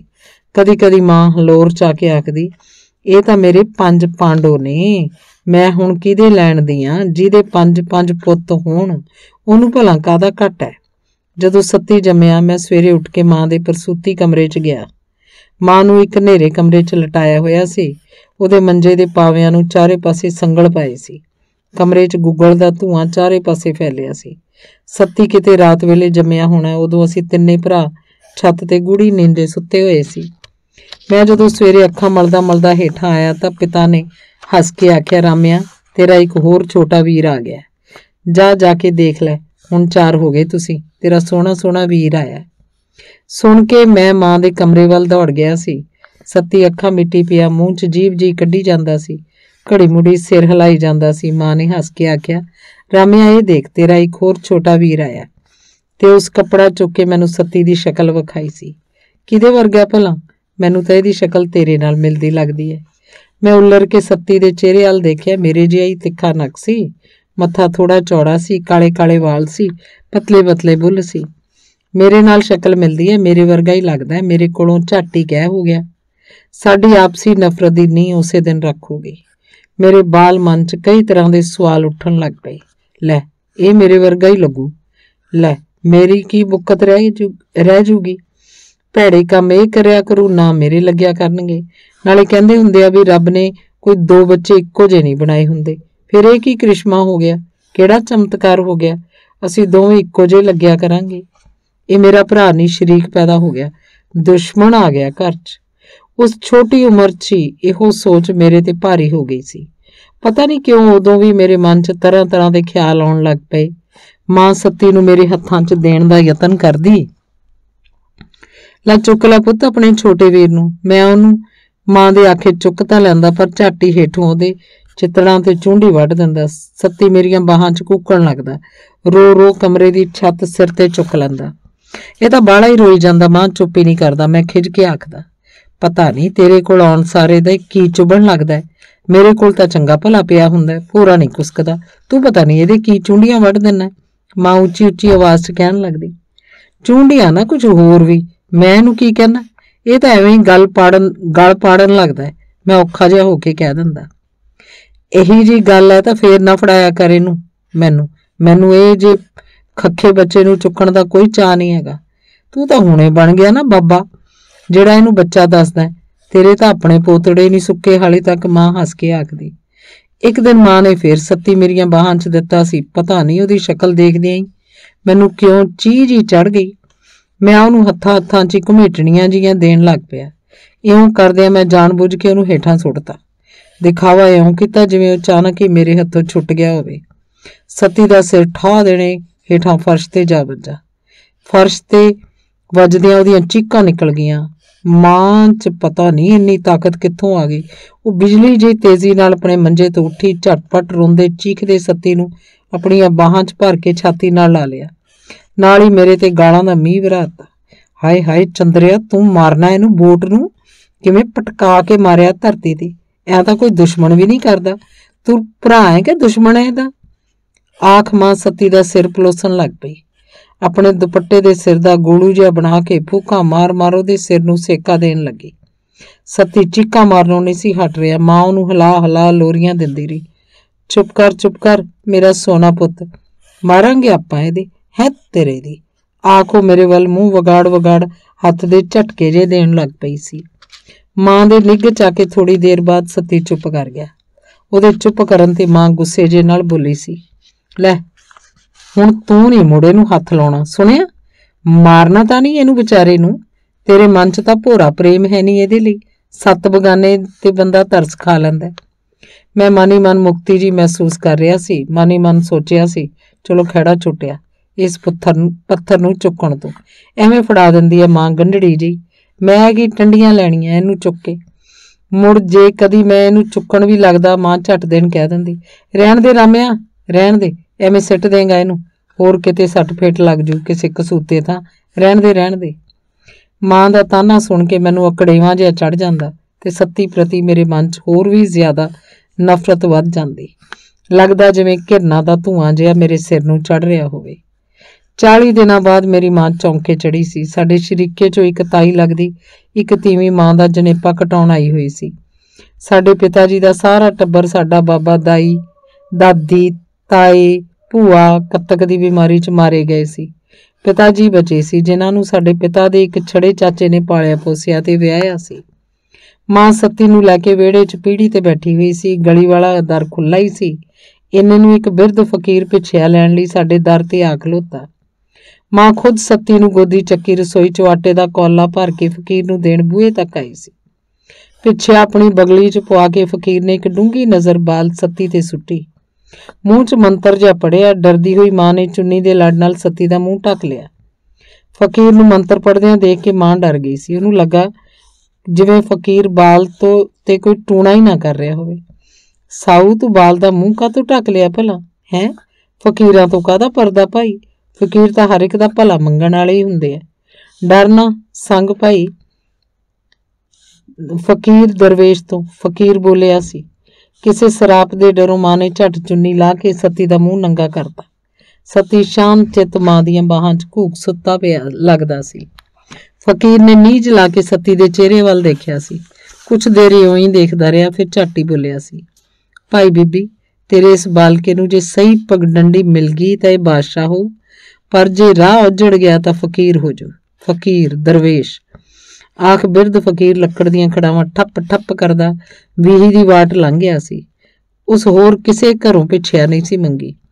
ਸਾਡੀ ਵੀਹੀ 'ਚ 5-7 ਘਰ ਹੋਰ ਵੀ ਸੀ, ਪਰ ਉਹ ਕਿਸੇ ਬੂਹੇ ਮੂਹਰੇ ਨਹੀਂ ਸੀ ਰੁਕਿਆ। ਬਾਅਦ 'ਚ ਮਾਂ ਬਾਰ-ਬਾਰ ਇਸ ਗੱਲ ਨੂੰ ਆਂਢ ਗੁਆਂਢ ਕਹਿੰਦੀ ਰਹੀ ਸੀ, ਲੈ ਦੇਖ ਲੈ ਭੈਣ, ਜਿਵੇਂ ਫਕੀਰ ਸਾਡੇ ਸੱਤੀ ਲਈ ਹੀ ਆਇਆ ਹੋਵੇ। ਹੋਰ ਕਿਸੇ ਘਰ ਮੂਹਰੇ ਜਾਂ ਤਾਂ ਖੜੋਤਾ ਹੋਵੇ, ਉਹ ਤਾਂ ਰੱਬ ਨੇ ਜਿਵੇਂ ਇਹਨੂੰ ਹੀ ਅਸੀਸ ਦੇਣ ਘੱਲਿਆ ਹੋਵੇ। ਕਈ ਵਾਰੀ ਰੱਬ ਕੋਈ ਚਮਤਕਾਰ ਵੀ ਤਾਂ ਦਿਖਾਉਂਦਾ ਹੀ ਹੁੰਦਾ। ਆ ਤਾਂ ਅੱਖੀ ਦੇਖਿਆ ਚਮਤਕਾਰ ਹੀ ਹੋ ਗਿਆ ਕਿ ਦਰਵੇਸ਼ ਆਇਆ, ਅਸੀਸ ਦਿੱਤੀ, ਤੁਰ ਗਿਆ। ਸੁਣ ਕੇ ਗੁਆਂਢਣਾ ਵੀ ਕਹਿ ਦਿੰਦੀਆਂ, ਭਾਗਾਂ ਵਾਲਾ ਹੋਊ ਭੈਣ ਤੇਰਾ ਸੱਤੀ, ਸੋਹਣਾ ਕਿੰਨਾ, ਮੂਰਤ ਦੀ ਮੂਰਤੀ ਹੈ। ਬਿਰਧ ਫਕੀਰ ਦੀ ਦੁਆ ਬਿਰਥੀ ਨਹੀਂ ਜਾਂਦੀ, ਦੇਖ ਲਈ ਤੂੰ ਆਪੇ ਹੀ। ਕਿਸੇ ਕਿਸੇ ਫਕੀਰ ਦੀ ਜ਼ੁਬਾਨ ਤੇ ਤਾਂ ਸਰਸਵਤੀ ਬਿਰਾਜਮਾਨ ਹੁੰਦੀ ਹੈ। ਬਿਧ ਮਾਤਾ ਆਪ ਕਹਾਉਂਦੀ ਹੈ ਇਹ ਗੱਲਾਂ ਇਹਨਾਂ ਦਰਵੇਸ਼ਾਂ ਮੂੰਹ। ਹੁਣ ਹੀ ਆਪ ਹੀ ਬਣਤ ਬਣਾਉਂਦੀ ਹੁੰਦੀ ਹੈ ਭੈਣ, ਕਿਸੇ ਨਾ ਕਿਸੇ ਬਹਾਨੇ ਗੱਲ ਬਣਾਉਣੀ ਹੁੰਦੀ ਹੈ। ਇਹਦੇ ਤਾਂ ਚੇਨ ਚੱਕਰ ਹੀ ਰਾਜੇ ਮਹਾਰਾਜਿਆਂ ਵਾਲੇ ਹੈ। ਮੱਥੇ ਤੇ ਕਿਆ ਅੱਬਾ ਖੇਡਦੀ ਹੈ। ਮਾਂ ਅੰਨੜਾਂ ਗੁਆਂਢੜਾਂ ਦੀਆਂ ਸੁਣਦੀ ਤਾਂ ਰਹਿੰਦੀ, ਪਰ ਫਿਰ ਡਰ ਵੀ ਜਾਂਦੀ। ਉਹਦੇ ਮਨ 'ਚ ਤੌਖਲਾ ਬਣਿਆ ਰਹਿੰਦਾ ਕਿ ਕਿਤੇ ਚੰਦਰੀਆਂ ਜਵਾਕ ਨੂੰ ਨਜ਼ਰ ਫਜਰ ਹੀ ਨਾ ਲਾ ਦੇਣ। ਇੰਨੇ ਨਾਲ ਜੱਕੜ ਮਾਰ ਕੇ ਮਾਂ ਵੀਹੀ ਦਾ ਬੂਹਾ ਭੇੜ ਕੇ ਸੱਤੀ ਦੇ ਕੰਨ ਪਿੱਛੇ ਕਾਲਖ ਦਾ ਟਿੱਕਾ ਲਾਉਂਦੀ, ਉਹਦੇ ਸਿਰ ਤੋਂ ਦੀ ਮਿਰਚਾਂ ਵਾਰ ਕੇ ਚੁੱਲ੍ਹੇ 'ਚ ਸਾੜਦੀ। ਇਸ ਤਰ੍ਹਾਂ ਕਰਦਿਆਂ ਮੂੰਹ 'ਚ ਬੁੜਬੁੜ ਕਰਦੀ, ਹੇ ਦੇਵੀ ਮਾਂ ਬੱਚੜੇ ਤੇ ਮਿਹਰ ਕਰੀ, ਚੰਦਰੀਆਂ ਦੀ ਨਜ਼ਰ ਫਜ਼ਰ ਤੋਂ ਬਚਾ ਕੇ ਰੱਖੀ ਬਾਲਕੇ ਨੂੰ। ਮੈਂ ਮਨ ਹੀ ਮਨ ਸੜਦਾ ਭੁੱਜਦਾ, ਲੈ ਇਹ ਬਣੂ ਰਾਜਾ ਮਹਾਰਾਜਾ, ਚਿੰਗੜ ਕਿਸੇ ਥਾਂ ਦਾ, ਮੂੰਹ ਨਾ ਮੱਥਾ ਜਿੰਨ ਪਹਾੜੋਂ ਲੱਥਾ। ਫਕੀਰ ਦੀ ਗੱਲ ਨੇ ਮੈਨੂੰ ਹੋਰ ਵੀ ਵੱਧ ਜਲਣ ਤੇ ਸੜਨ 'ਚ ਪਾਤਾ ਸੀ। ਮਾਂ ਦੇ ਚੌਂਕੇ ਚੜਨ ਤੋਂ 2-4 ਦਿਨ ਪਿੱਛੋਂ ਇੱਕ ਦਿਨ ਸਾਡਾ ਪਿਤਾ ਹੌਲੀ ਹੌਲੀ ਮਾਂ ਨਾਲ ਗੱਲਾਂ ਕਰ ਰਿਹਾ ਸੀ। ਮੈਨੂੰ ਛੋਟਾ ਜਵਾਕ ਸਮਝ ਕੇ ਉਹਨਾਂ ਮੇਰੀ ਹਾਜ਼ਰੀ ਨੂੰ ਬਹੁਤਾ ਗੋਲਿਆ ਨਹੀਂ ਸੀ। ਰਾਮ ਪਿਆਰੀ, ਆਪਾਂ ਤਾਂ ਲੁੱਟੇ ਗਏ, ਕੱਖ ਨਹੀਂ ਰਿਹਾ ਆਪਣੇ ਕੋਲ। ਮਾਂ ਨੇ ਰੋਣੀ ਸੂਰਤ ਬਣਾ ਕੇ ਪੁੱਛਿਆ ਸੀ, ਹੋਇਆ ਕੀ ਸੱਤੀ ਦੇ ਬਾਊ? ਬਸ ਰਾਤੋਂ ਰਾਤ ਅਮੀਰ ਬਣਦੇ ਬਣਦੇ ਸਮਝ ਲੈ ਜਮਾਂ ਹੀ ਭੁੰਜੇ ਲੱਥ ਗਏ। ਸੱਟੇ 'ਚ ਪੂਰਾ 1 ਲੱਖ ਦਾ ਘਾਟਾ ਪੈ ਗਿਆ। ਬਾਲ ਕਰਜ਼ 'ਚ ਫਸ ਗਿਆ, ਹੱਟੀ ਹੁੱਟੀ ਸਭ ਵਿਕ ਜਾਣੀ ਹੈ। ਕੀ ਲੋੜ ਸੀ ਇਹੋ ਜਿਹਾ ਪੰਗਾ ਲੈਣ ਦੀ? ਸੋਹਣੀ ਰੋਟੀ ਦੇਈ ਜਾਂਦੀ ਸੀ ਹੱਟੀ ਆਪਣੀ, ਕੱਲ ਨੂੰ ਜਵਾਕਾਂ ਨੇ ਉਡਾਰ ਹੋ ਜਾਣਾ ਸੀ, ਆਪੇ ਕੋਈ ਬੰਨ ਸੁੱਭ ਕਰ ਲੈਂਦੇ। ਮਾਂ ਦੀ ਆਵਾਜ਼ 'ਚ ਡਰ, ਭੈ ਤੇ ਤਲਖੀ ਭਰੀ ਹੋਈ ਸੀ। ਬਸ ਮੇਰਾ ਲਾਲਚੀ ਲੈ ਡੁੱਬਿਆ। ਮੈਂ ਸੋਚਦਾ ਸੀ ਚੰਗਾ ਚੋਖਾ ਪੈਸਾ ਆਜੂ, ਮੇਰੇ ਜਵਾਕ ਐਸ਼ਾਂ ਕਰਨਗੇ। ਮੈਨੂੰ ਕੋਈ ਪਤਾ ਸੀ ਵੀ ਜਵਾਕਾਂ ਨੂੰ ਰਾਜ ਕਰਾਉਂਦਾ ਮੈਂ ਇਹਨਾਂ ਨੂੰ ਭਿੱਖ ਮੰਗੇ ਬਣਾ ਦੂੰ। ਬਸ ਲਿਖੀਆਂ ਨੂੰ ਕੌਣ ਮੇਟੇ ਭਲਾ। ਪਿਤਾ ਤਾਂ ਜਿਵੇਂ ਗਲ ਪਾਣੀ 'ਚ ਲੱਥਿਆ ਪਿਆ ਹੋਵੇ। ਲੈ ਕਿਸੇ ਕਿਸੇ ਜਵਾਕ ਦਾ ਪੈੜਾ ਹੀ ਹੁੰਦਾ। ਪਹਿਲੇ 3 ਜਵਾਕਾਂ ਵੇਲੇ ਸੋਹਣੀ ਗੱਡੀ ਰੁੜੀ ਜਾਂਦੀ ਸੀ। ਅੰਨ ਕਰਮਾ ਸੱਤੀ ਪਤਾ ਨਹੀਂ ਕਿਹੋ ਜਿਹਾ ਲੇਖ ਲਿਖਾ ਕੇ ਆਇਆ, ਬਈ ਆਉਂਦਿਆਂ ਹੀ ਘਰ ਮੁੱਦਾ ਕਰਤਾ। ਮੈਨੂੰ ਤਾਂ ਲੱਗਦਾ ਫਕੀਰ ਦੀ ਆਖੀ ਗੱਲ ਸੱਚੀ ਹੋਣ ਲੱਗੀ ਹੈ। ਉਹਨੇ ਕਿਹਾ ਸੀ ਵੀ ਜਾਂ ਤਾਂ ਇਹ ਬਾਲਕਾ ਰਾਜ ਕਰੂ ਜਾਂ ਫਕੀਰੀ ਭੋਗੂ। ਇਹਨੇ ਤਾਂ ਫਕੀਰੀ ਭੋਗਣੀ ਸੀ। ਇਹਨੇ ਤਾਂ ਸਾਰੇ ਟੱਬਰ ਦੇ ਗਲ ਬਗਲੀਆਂ ਪਵਾਤੀਆਂ ਸੱਤੀ ਦੇ ਬਾਊ। ਜਵਾਕ ਦਾ ਤਾਂ ਇਹਦੇ 'ਚ ਕੀ ਦੋਸ਼ ਹੈ? ਸੱਤੀ ਦੀ ਮਾਂ, ਕਸੂਰ ਤਾਂ ਮੇਰਾ ਆਪਣਾ ਹੀ ਹੈ। ਮੈਂ ਸੱਟੇ ਦੇ ਧੰਦੇ 'ਚ ਨਾ ਪੈਂਦਾ ਤਾਂ ਕਾਹਨੂੰ ਹੁੰਦਾ ਇਹ ਕਮਾਮਾ? ਗਲਤੀ ਤਾਂ ਮੈਥੋਂ ਹੋਈ ਹੈ, ਇਸ ਦਰਵੇਸ਼ ਦਾ ਕੀ ਕਸੂਰ ਹੈ ਭਲਾ? ਪਿਤਾ ਨੇ ਸੱਤੀ ਦਾ ਪੱਖ ਲੈਂਦਿਆਂ ਕਿਹਾ ਸੀ, ਕਿਸੇ ਕਿਸੇ ਜੀ ਦਾ ਪੈੜਾ ਤਾਂ ਹੁੰਦਾ ਹੀ ਹੈ ਸੱਤੀ ਦੇ ਬਾਊ। ਕੌਣ ਆਉਂਦਾ ਹੈ ਤਾਂ ਪੈਰਾਂ ਨਾਲ, ਕੋਈ ਆਉਂਦਾ ਹੈ ਤਾਂ ਪੈਰਾਂ ਨਾਲ ਧਨ ਦੀਆਂ ਢੇਰੀਆਂ ਲਈ ਆਉਂਦਾ, ਜਾਂਦਾ ਤਾਂ ਹੁੰਝੇ ਫੇਰ ਜਾਂਦਾ। ਉਹ ਮਿਲਖੀ ਦੀ ਕੁੜੀ ਕੁੰਤੀ ਦੀ ਗੱਲ ਦੇਖ ਲੈ। ਕੁਆਰੀ ਵੇਲੇ ਦੇਲੀਆਂ ਤੱਕ ਧਨ ਸੀ ਪੇਕਿਆਂ ਘਰੇ, ਵਿਆਹ ਤੋਂ ਬਾਅਦ ਘਰੋਂ ਪੈਰ ਨਿਕਲਿਆ ਨਹੀਂ ਤੇ ਮਿਲਖੀ ਦੇ ਭਾਂਡੇ ਮੁੱਦੇ ਹੋਏ ਨੇ। ਸਹੁਰੇ ਘਰ ਪਹਿਲਾਂ ਭੰਗ ਪੁੱਜਦੀ ਸੀ, ਇਹਦੇ ਜਾਣ ਤੇ ਗੁਲੇ ਗੁਲਜ਼ਾਰ ਹੋ ਗਈ। ਹਰ ਜੀ ਦੇ ਆਪਣੇ ਆਪਣੇ ਭਾਗ ਹੁੰਦੇ ਆ। ਸੱਤੀ ਨੇ ਤਾਂ ਆਉਂਦਿਆਂ ਹੀ ਸਾਰੇ ਜੀਆਂ ਹੱਥ ਠੂਟੇ ਪੜਾਤੇ। ਮਾਂ ਨੇ ਰੋਂਦੂ ਆਵਾਜ਼ 'ਚ ਕਿਹਾ। ਮੈਨੂੰ ਉਦੋਂ ਘਰੇ ਭੰਗ ਭੁੱਜਣ ਵਾਲੀ ਗੱਲ ਦੀ ਤਾਂ ਭਾਵੇਂ ਸਮਝ ਨਹੀਂ ਸੀ ਲੱਗੀ ਕੋਈ, ਪਰ ਸੱਤੀ ਦੀ ਨਿੰਦਿਆ ਤੇ ਬਦਖੋਈ ਹੋਣ ਦੀ ਮੈਨੂੰ ਬਹੁਤ ਖੁਸ਼ੀ ਹੋਈ ਸੀ। ਮੈਨੂੰ ਲੱਗਾ ਸੀ ਹੁਣ ਮੈਨੂੰ ਉਹਨੂੰ ਭੁੰਜੇ ਜ਼ਮੀਨ ਤੇ ਸੁੱਟਣ ਦੀ ਲੋੜ ਨਹੀਂ ਸੀ ਰਹੀ। ਉਹਨੂੰ ਤਾਂ ਹੁਣ ਘਰ ਦਾ ਹਰੇਕ ਜੀ ਭੁੰਜੇ ਨਹੀਂ, ਘਰੋਂ ਬਾਹਰ ਵੀ ਸੁੱਟਣ ਲਈ ਤਿਆਰ ਹੋ ਜਾਓ। ਮੇਰਾ ਤਾਂ ਜੀ ਕਰਦਾ ਹੈ ਵੀ ਕੁਛ ਖਾ ਕੇ ਮਰ ਜਾ। ਕਿਵੇਂ ਲਹੂ ਇੰਨਾ ਕਰਜ਼, ਜਵਾਕ ਅੱਡ ਭੁੱਖੇ ਮਰਨਗੇ। ਲੈਣ ਵਾਲਿਆਂ ਦਾ ਤਾਂ ਆਪਣੀ ਜਾਨ ਖਾ ਜਾਣੀ ਆ ਤੋੜ ਕੇ। ਕੀ ਕਰਾਂ ਕੀ ਨਾ ਕਰਾਂ, ਮੇਰੀ ਤਾਂ ਕੁਛ ਸਮਝ 'ਚ ਹੀ ਨਹੀਂ ਆਉਂਦਾ। ਪਿਤਾ ਸੰਸੇ 'ਚ ਗਲ ਡੁੱਬਿਆ ਪਿਆ ਸੀ। ਨਾ ਇਹੋ ਜਿਹੀ ਗੱਲ ਨਾ ਸੋਚੀ ਵੇ ਸੱਤੀ ਦੇ ਬਾਊ, ਤੇਰੇ ਬਗੈਰ ਤਾਂ ਅਸੀਂ ਦੁੱਕੀ ਦੇ ਵੀ ਨਹੀਂ ਰਹਿਣਾ। ਸਿਉਣੇ ਵਰਗੇ ਜਵਾਕ ਹੈ ਤੇਰੇ। ਕੋਈ ਨਹੀਂ, ਮਿਹਨਤ ਮਜ਼ਦੂਰੀ ਕਰਾਂਗੇ, ਸਿਰ ਤੇ ਪਈ ਆ ਤਾਂ ਕੱਟ ਲਾਂਗੇ ਜਿਵੇਂ ਕੱਟੀ ਗਈ। ਤੈਨੂੰ ਕਾਹਦਾ ਝੋਰਾ ਹੈ? ਹੋਰ 2-4 ਵਰਿਆਂ ਨੂੰ ਉੱਡੇ ਤੇਰੇ ਬੱਗੇ ਸ਼ੇਰ, ਆਪੇ ਚਾਗਾ ਚੱਕ ਲੈਣਗੇ। ਐਵੇਂ ਚਿੰਤਾ ਨਾ ਕਰ, ਮੇਰੇ ਗਹਿਣੇ ਵੇਚ-ਵੂਚ ਕੇ ਕਰਜ਼ਾ ਲਾ। ਬਾਕੀ 2 ਰੋਟੀਆਂ ਦਾ ਕੀ ਹੈ, ਪ੍ਰਭੂ ਆਪੇ ਕੋਈ ਜੁਗਾੜ ਬਣਾ ਦੂ। ਤੇਰੀ ਕਿਹੜੀ ਕੁੜੀਆਂ ਦੀ ਕਬੀਲਦਾਰੀ ਆ ਵੀ ਚੁੱਕਣੀ ਔਖੀ ਹੋ ਜੂ। ਮੁੰਡੇ ਹੀ ਹੈ ਨਾ, ਆਪੇ ਪਲ ਜਾਣਗੇ ਰੁਲ ਖੁਲ ਕੇ। 5 ਰੁਪਏ ਇੱਕ ਜਣਾ ਵੀ ਲਿਆਇਆ ਤਾਂ ਆਪਣੇ ਤਾਂ 20 ਬਣਦੇ ਆ। ਜਵਾਕ ਤਾਂ ਹੁਣ ਵੇਲਾ ਵਾਂਗ ਵੱਧ ਜਾਣੇ ਆ। ਇੱਕ ਵਾਰੀ ਤਾਂ ਤਸਲਾ ਮੁੱਦਾ ਹੋ ਗਿਆ, ਸਿੱਧਾ ਹੁੰਦਿਆਂ ਹੁੰਦਿਆਂ ਉਮਰਾਂ ਬੀਤ ਜਾਂਦੀਆਂ। ਬਜ਼ੁਰਗਾਂ ਦੀ ਕੋਈ ਜ਼ਮੀਨ ਜਾਇਦਾਦ ਵੀ ਨਹੀਂ ਜਿਹਦੇ ਸਿਰ ਤੇ ਹੌਸਲਾ ਕਰ ਲਾਂ। ਪਿਤਾ ਦੀ ਆਵਾਜ਼ 'ਚ ਚਿੰਤਾ ਬਹੁਤ ਘੁਲੀ ਸੀ। ਆ ਜਵਾਕ ਜ਼ਮੀਨ ਜਾਇਦਾਦ ਹੀ ਨੇ, ਆਪਣੇ ਬੈਂਕ ਨੇ ਤਾਂ ਬੈਂਕ ਸਾਰੀਆਂ ਡੁੱਬੀਆਂ ਹੁੰਡੀਆਂ ਤਾਰ ਦੇਣਗੇ। ਮਾਂ ਨੇ ਪਿਤਾ ਨੂੰ ਫੇਰ ਹੌਸਲਾ ਦਿੱਤਾ। ਸੱਤੀ ਨੇ ਤਾਂ ਆਉਂਦਿਆਂ ਹੀ ਬੇੜਾ ਡੋਬਤਾ। ਪਿਤਾ ਫੇਰ ਸੱਤੀ ਦੀ ਗੱਲ ਛੋਹ ਕੇ ਬਹਿ ਗਿਆ। ਪਿਤਾ ਦੀ ਆਖੀ ਗੱਲ ਮੇਰੇ ਲੂੰ 'ਚ ਠਾਰ ਪੈਦਾ ਕਰ ਰਹੀ ਸੀ। ਸੱਤੀ ਦੀ ਨਿੰਦਿਆ ਮੇਰੇ ਲਈ ਅਜਿਹੀ ਮੱਲਮ ਸੀ ਜੋ ਮੇਰੇ ਜ਼ਖਮ ਨੂੰ ਰਾਹਤ ਦਿੰਦੀ ਸੀ। ਘਰ 'ਚ ਆਉਣ ਵਾਲੀ ਘੋਰ ਗਰੀਬੀ ਦੇ ਬਾਵਜੂਦ ਮੈਂ ਖੁਸ਼ ਸਾਂ। ਮਾਂ ਬਾਪ ਦੇ ਮਨ 'ਚ ਸੱਤੀ ਪ੍ਰਤੀ ਪੈਦਾ ਹੋਈ ਘਿਰਣਾ ਮੈਨੂੰ ਅੰਤਾਂ ਦੀ ਰਾਹਤ ਦੇ ਰਹੀ ਸੀ। ਉਹਨਾਂ ਦੀਆਂ ਸੱਤੀ ਬਾਰੇ ਗੱਲਾਂ ਸੁਣ ਮੇਰੇ ਮਨ 'ਚ ਇੱਕ ਅਜੀਬ ਜਿਹਾ ਸਕੂਨ ਮਿਲ ਰਿਹਾ ਸੀ। ਮੈਂ ਪਲ ਦੀ ਪਲ ਸੋਚ ਰਿਹਾ ਸਾਂ, ਸੱਤੀ ਮੇਰਾ ਸਕਾ ਛੋਟਾ ਭਰਾ ਸੀ ਜਾਂ ਦੁਸ਼ਮਣ। ਧੰਨਵਾਦ। ਅੰਗ 3। ਪਿਤਾ ਦਾ ਕਾਰੋਬਾਰ ਬੁਰੀ ਤਰ੍ਹਾਂ ਫੇਲ ਹੋ ਚੁੱਕਿਆ ਸੀ। ਵਾਲ ਕਰਜ਼ੇ 'ਚ ਫਸਿਆ ਪਿਆ ਸੀ। ਰੋਟੀ ਦੇ ਲਾਲੇ ਪਏ ਸੀ। ਮਾਂ ਹੁਣ ਝੂਰਦੀ ਹੋਈ ਆਖਣ ਲੱਗ ਪਈ ਸੀ, ਰੱਬ ਨੇ ਸੋਹਣੀ ਸੁਨੱਖੀ ਔਲਾਦ ਤੇ ਦਿੱਤੀ, ਇਹਨਾਂ ਦੇ ਤਾਂ ਹੁਣ ਖਾਣ ਖੇਡਣ ਦੇ ਦਿਨ ਸੀ, ਭਾਵੇਂ ਧਰ ਭੁੱਲਦੇ। ਆਹ ਪਤਾ ਨਹੀਂ ਕਿਧਰੋਂ ਵੇਚ ਜਾਣ ਪਈ ਹੈ। ਲਾਲਚ ਨੇ ਅਰਸ਼ੋਂ ਫਰਸ਼ ਤੇ ਲਿਆ ਸੁੱਟਿਆ। ਆਤਮਾ ਤਾਂ ਪਹਿਲਾਂ ਹੀ ਸਕੂਲ ਜਾਂਦਾ ਸੀ, 3 ਜਾਂ 4 'ਚ ਹੋ ਗਿਆ ਸੀ। ਮੈਂ ਵੀ ਪਹਿਲੀ 'ਚ ਦਾਖਲ ਹੋ ਗਿਆ। ਆਤਮਾ ਮੈਨੂੰ ਵੀ ਉਂਗਲ ਫੜ ਕੇ ਆਪਣੇ ਨਾਲ ਲਿਜਾਣ ਲੱਗ ਪਿਆ ਸੀ। ਪਿਤਾ ਨੇ ਕਰਿਆਣੇ ਦਾ ਕੰਮ ਛੱਡ ਬਰਫ਼ ਦਾ ਡਿਪੂ ਲੈ ਲਿਆ। ਉਹ ਬਰਫ਼ ਦੇ ਕਾਰਖਾਨਿਓਂ ਬਰਫ਼ ਦੀਆਂ ਸਿੱਲੀਆਂ ਮੰਗਵਾ ਪਰਚੂਨ 'ਚ ਹਲਵਾਈਆਂ ਤੇ ਹੋਰਾਂ ਨੂੰ ਵੇਚਣ ਲੱਗਾ। ਇਹ ਕੰਮ ਗਰਮੀਆਂ ਦਾ ਸੀ। ਪਿਤਾ ਦਾ ਖਿਆਲ ਸੀ ਗਰਮੀਆਂ ਦੇ 6-7 ਮਹੀਨੇ ਚੰਗੀ ਕਮਾਈ ਕਰਕੇ ਉਨੇ ਕੁ ਪੈਸੇ ਬਣ ਜਾਇਆ ਕਰਨਗੇ ਜਿਨ੍ਹਾਂ ਨਾਲ ਸਿਆਲਾਂ ਦੇ 4-5 ਮਹੀਨੇ ਲੰਘ ਜਾਇਆ ਕਰਨਗੇ। ਮੈਂ ਪੜ੍ਹਾਈ 'ਚ ਹੁਸ਼ਿਆਰ ਸੀ। ਅਧਿਆਪਕ ਦਾ ਕਹਿਣਾ ਸੀ ਕਿ ਮੈਂ ਗੱਲ ਜਲਦੀ ਫੜ ਲੈਂਦਾ ਸੀ। ਬਰਫ਼ ਦੇ ਕੰਮ ਨਾਲ ਉਦੋਂ ਦੀ ਘੜੀ ਚੁੱਲ੍ਹਾ ਤਪਣ ਜ਼ਰੂਰ ਲੱਗ ਗਿਆ ਸੀ, ਪਰ ਪੈਸੇ ਦੀ ਲਹਿਰ ਬਹਿਰ ਵਾਲੀ ਹਾਲੇ ਕੋਈ ਗੱਲ ਨਹੀਂ ਸੀ ਬਣੀ। ਕਰਜ਼ੇ ਵਾਲੇ ਤੰਗ ਜ਼ਰੂਰ ਕਰਦੇ ਸੀ, ਪਰ ਸਾਡੀ ਹਾਲਤ ਵੇਖ ਕੇ ਸਬਰ ਕਰ ਲੈਂਦੇ। ਬਹੁਤੇ ਤੱਤੇ ਕਰਜ਼ੇ ਵਾਲਿਆਂ ਦੇ ਪੈਸੇ ਮਾਂ ਦਾ ਕੁਝ ਗਹਿਣਾ ਵੇਚ ਕੇ ਮੋੜਤੇ ਗਏ, ਪਰ ਕੁਝ ਚੰਗੇ ਲੋਕ ਵੀ ਸੀ ਜੋ ਸਾਡੀ ਹਾਲਤ ਸਮਝਦੇ ਸਨ। ਉਹ ਕਹਿ ਵੀ ਦਿੰਦੇ ਸੀ, ਉੱਚ ਨੀਚ ਤਾਂ ਵੱਡੇ ਰਾਜਿਆਂ ਮਹਾਰਾਜਿਆਂ ਨਾਲ ਹੋ ਜਾਂਦੀ ਹੁੰਦੀ ਹੈ ਭਾਈ ਠਾਕਰ ਚੰਦਾ। ਕੋਈ ਨਹੀਂ, ਕਿਤੇ ਚੰਗਾ ਟਾਈਮ ਵੀ ਆਜੂ। ਚੰਗਾ ਟਾਈਮ ਨਹੀਂ ਰਿਹਾ ਤਾਂ ਮਾੜਾ ਕਿਹੜਾ ਪਿੱਛੇ ਰਹੂ। ਟਾਈਮ ਤਾਂ ਖੂਹ ਦੀਆਂ ਟਿੰਡਾਂ ਜਿਹਾ ਹੁੰਦਾ ਹੈ, ਕਦੀ ਉੱਪਰ ਕਦੀ ਹੇਠਾਂ। ਪਿਤਾ ਕੋਲ ਕਹਿਣ ਨੂੰ ਕੁਝ ਨਹੀਂ ਸੀ ਹੁੰਦਾ। ਅਜੇ ਠੱਪਾ ਚੱਲ ਹੀ ਰਿਹਾ ਸੀ ਕਿ ਸੱਤੀ ਤੇ ਇੱਕ ਹੋਰ ਬਿੱਜ ਆ ਪਈ। ਉਹ ਹਾਲੇ 3 ਸਾਲਾਂ ਦਾ ਹੋਇਆ ਸੀ ਕਿ ਉਹਦੀ ਵੱਡੀ ਮਾਤਾ ਨਿਕਲ ਆਈ। ਉਹਦੇ ਵਾਲ ਬਹੁਤ ਸੰਘਣੇ ਤੇ ਭਰਵੇਂ। ਮਾਂ ਉਹਦੇ ਵਾਲ ਵਾਹ ਕੇ ਉੱਪਰ ਜੂੜਾ ਕਰ ਦਿੰਦੀ ਸੀ। ਫੇਰ ਵੀ ਉਹਦੀਆਂ ਜਟਾਂ ਖਿੰਡ ਜਾਂਦੀਆਂ। ਸਾਡੇ ਬੱਚੇ ਦੀ ਪਹਿਲੀ ਝੰਡ ਜਵਾਲਾਮੁਖੀ ਵਾਲੀ ਦੇਵੀ ਦੇ ਮੰਦਰ ਲੈਂਦੀ ਹੁੰਦੀ ਸੀ। ਝੰਡ ਸਾਡੀ ਭਾਸ਼ਾ 'ਚ ਪਹਿਲੀ ਹਜਾਮਤ ਨੂੰ ਕਹਿੰਦੇ ਆ। ਬੱਚੇ ਦੇ ਜੀਵਨ ਦਾ ਇਹ ਪਹਿਲਾ ਉਤਸਵ ਹੁੰਦਾ ਸੀ। ਉਹਦੇ ਵਾਲਾਂ ਦੀ ਕਲਿੱਟ ਬੜੀ ਸ਼ਰਧਾ ਨਾਲ ਦੇਵੀ ਮਾਤਾ ਦੇ ਮੰਦਰ ਚੜਾਈ ਜਾਂਦੀ ਸੀ। ਹਾਲੇ ਸੱਤੀ ਦੀ ਝੰਡ ਲੈਣੀ ਸੀ, ਪਰ ਉਹਦੇ ਤਾਂ ਵਾਲ ਹੀ ਕਾਬੂ 'ਚ ਨਹੀਂ ਸੀ ਆਉਂਦੇ। ਮਾਂ ਕਦੀ ਮੂੰਹ ਨਾਲ ਆਖਦੀ, ਇਹ ਤਾਂ ਮੇਰਾ ਸਾਈਂ ਬਾਬਾ ਹੈ, ਜਮਾ ਹੀ ਸਾਈਂ ਬਾਬਾ ਦੀ ਮੂਰਤ, ਜਟਾ ਜੂਟ ਸਾਈਂ ਬਾਬਾ।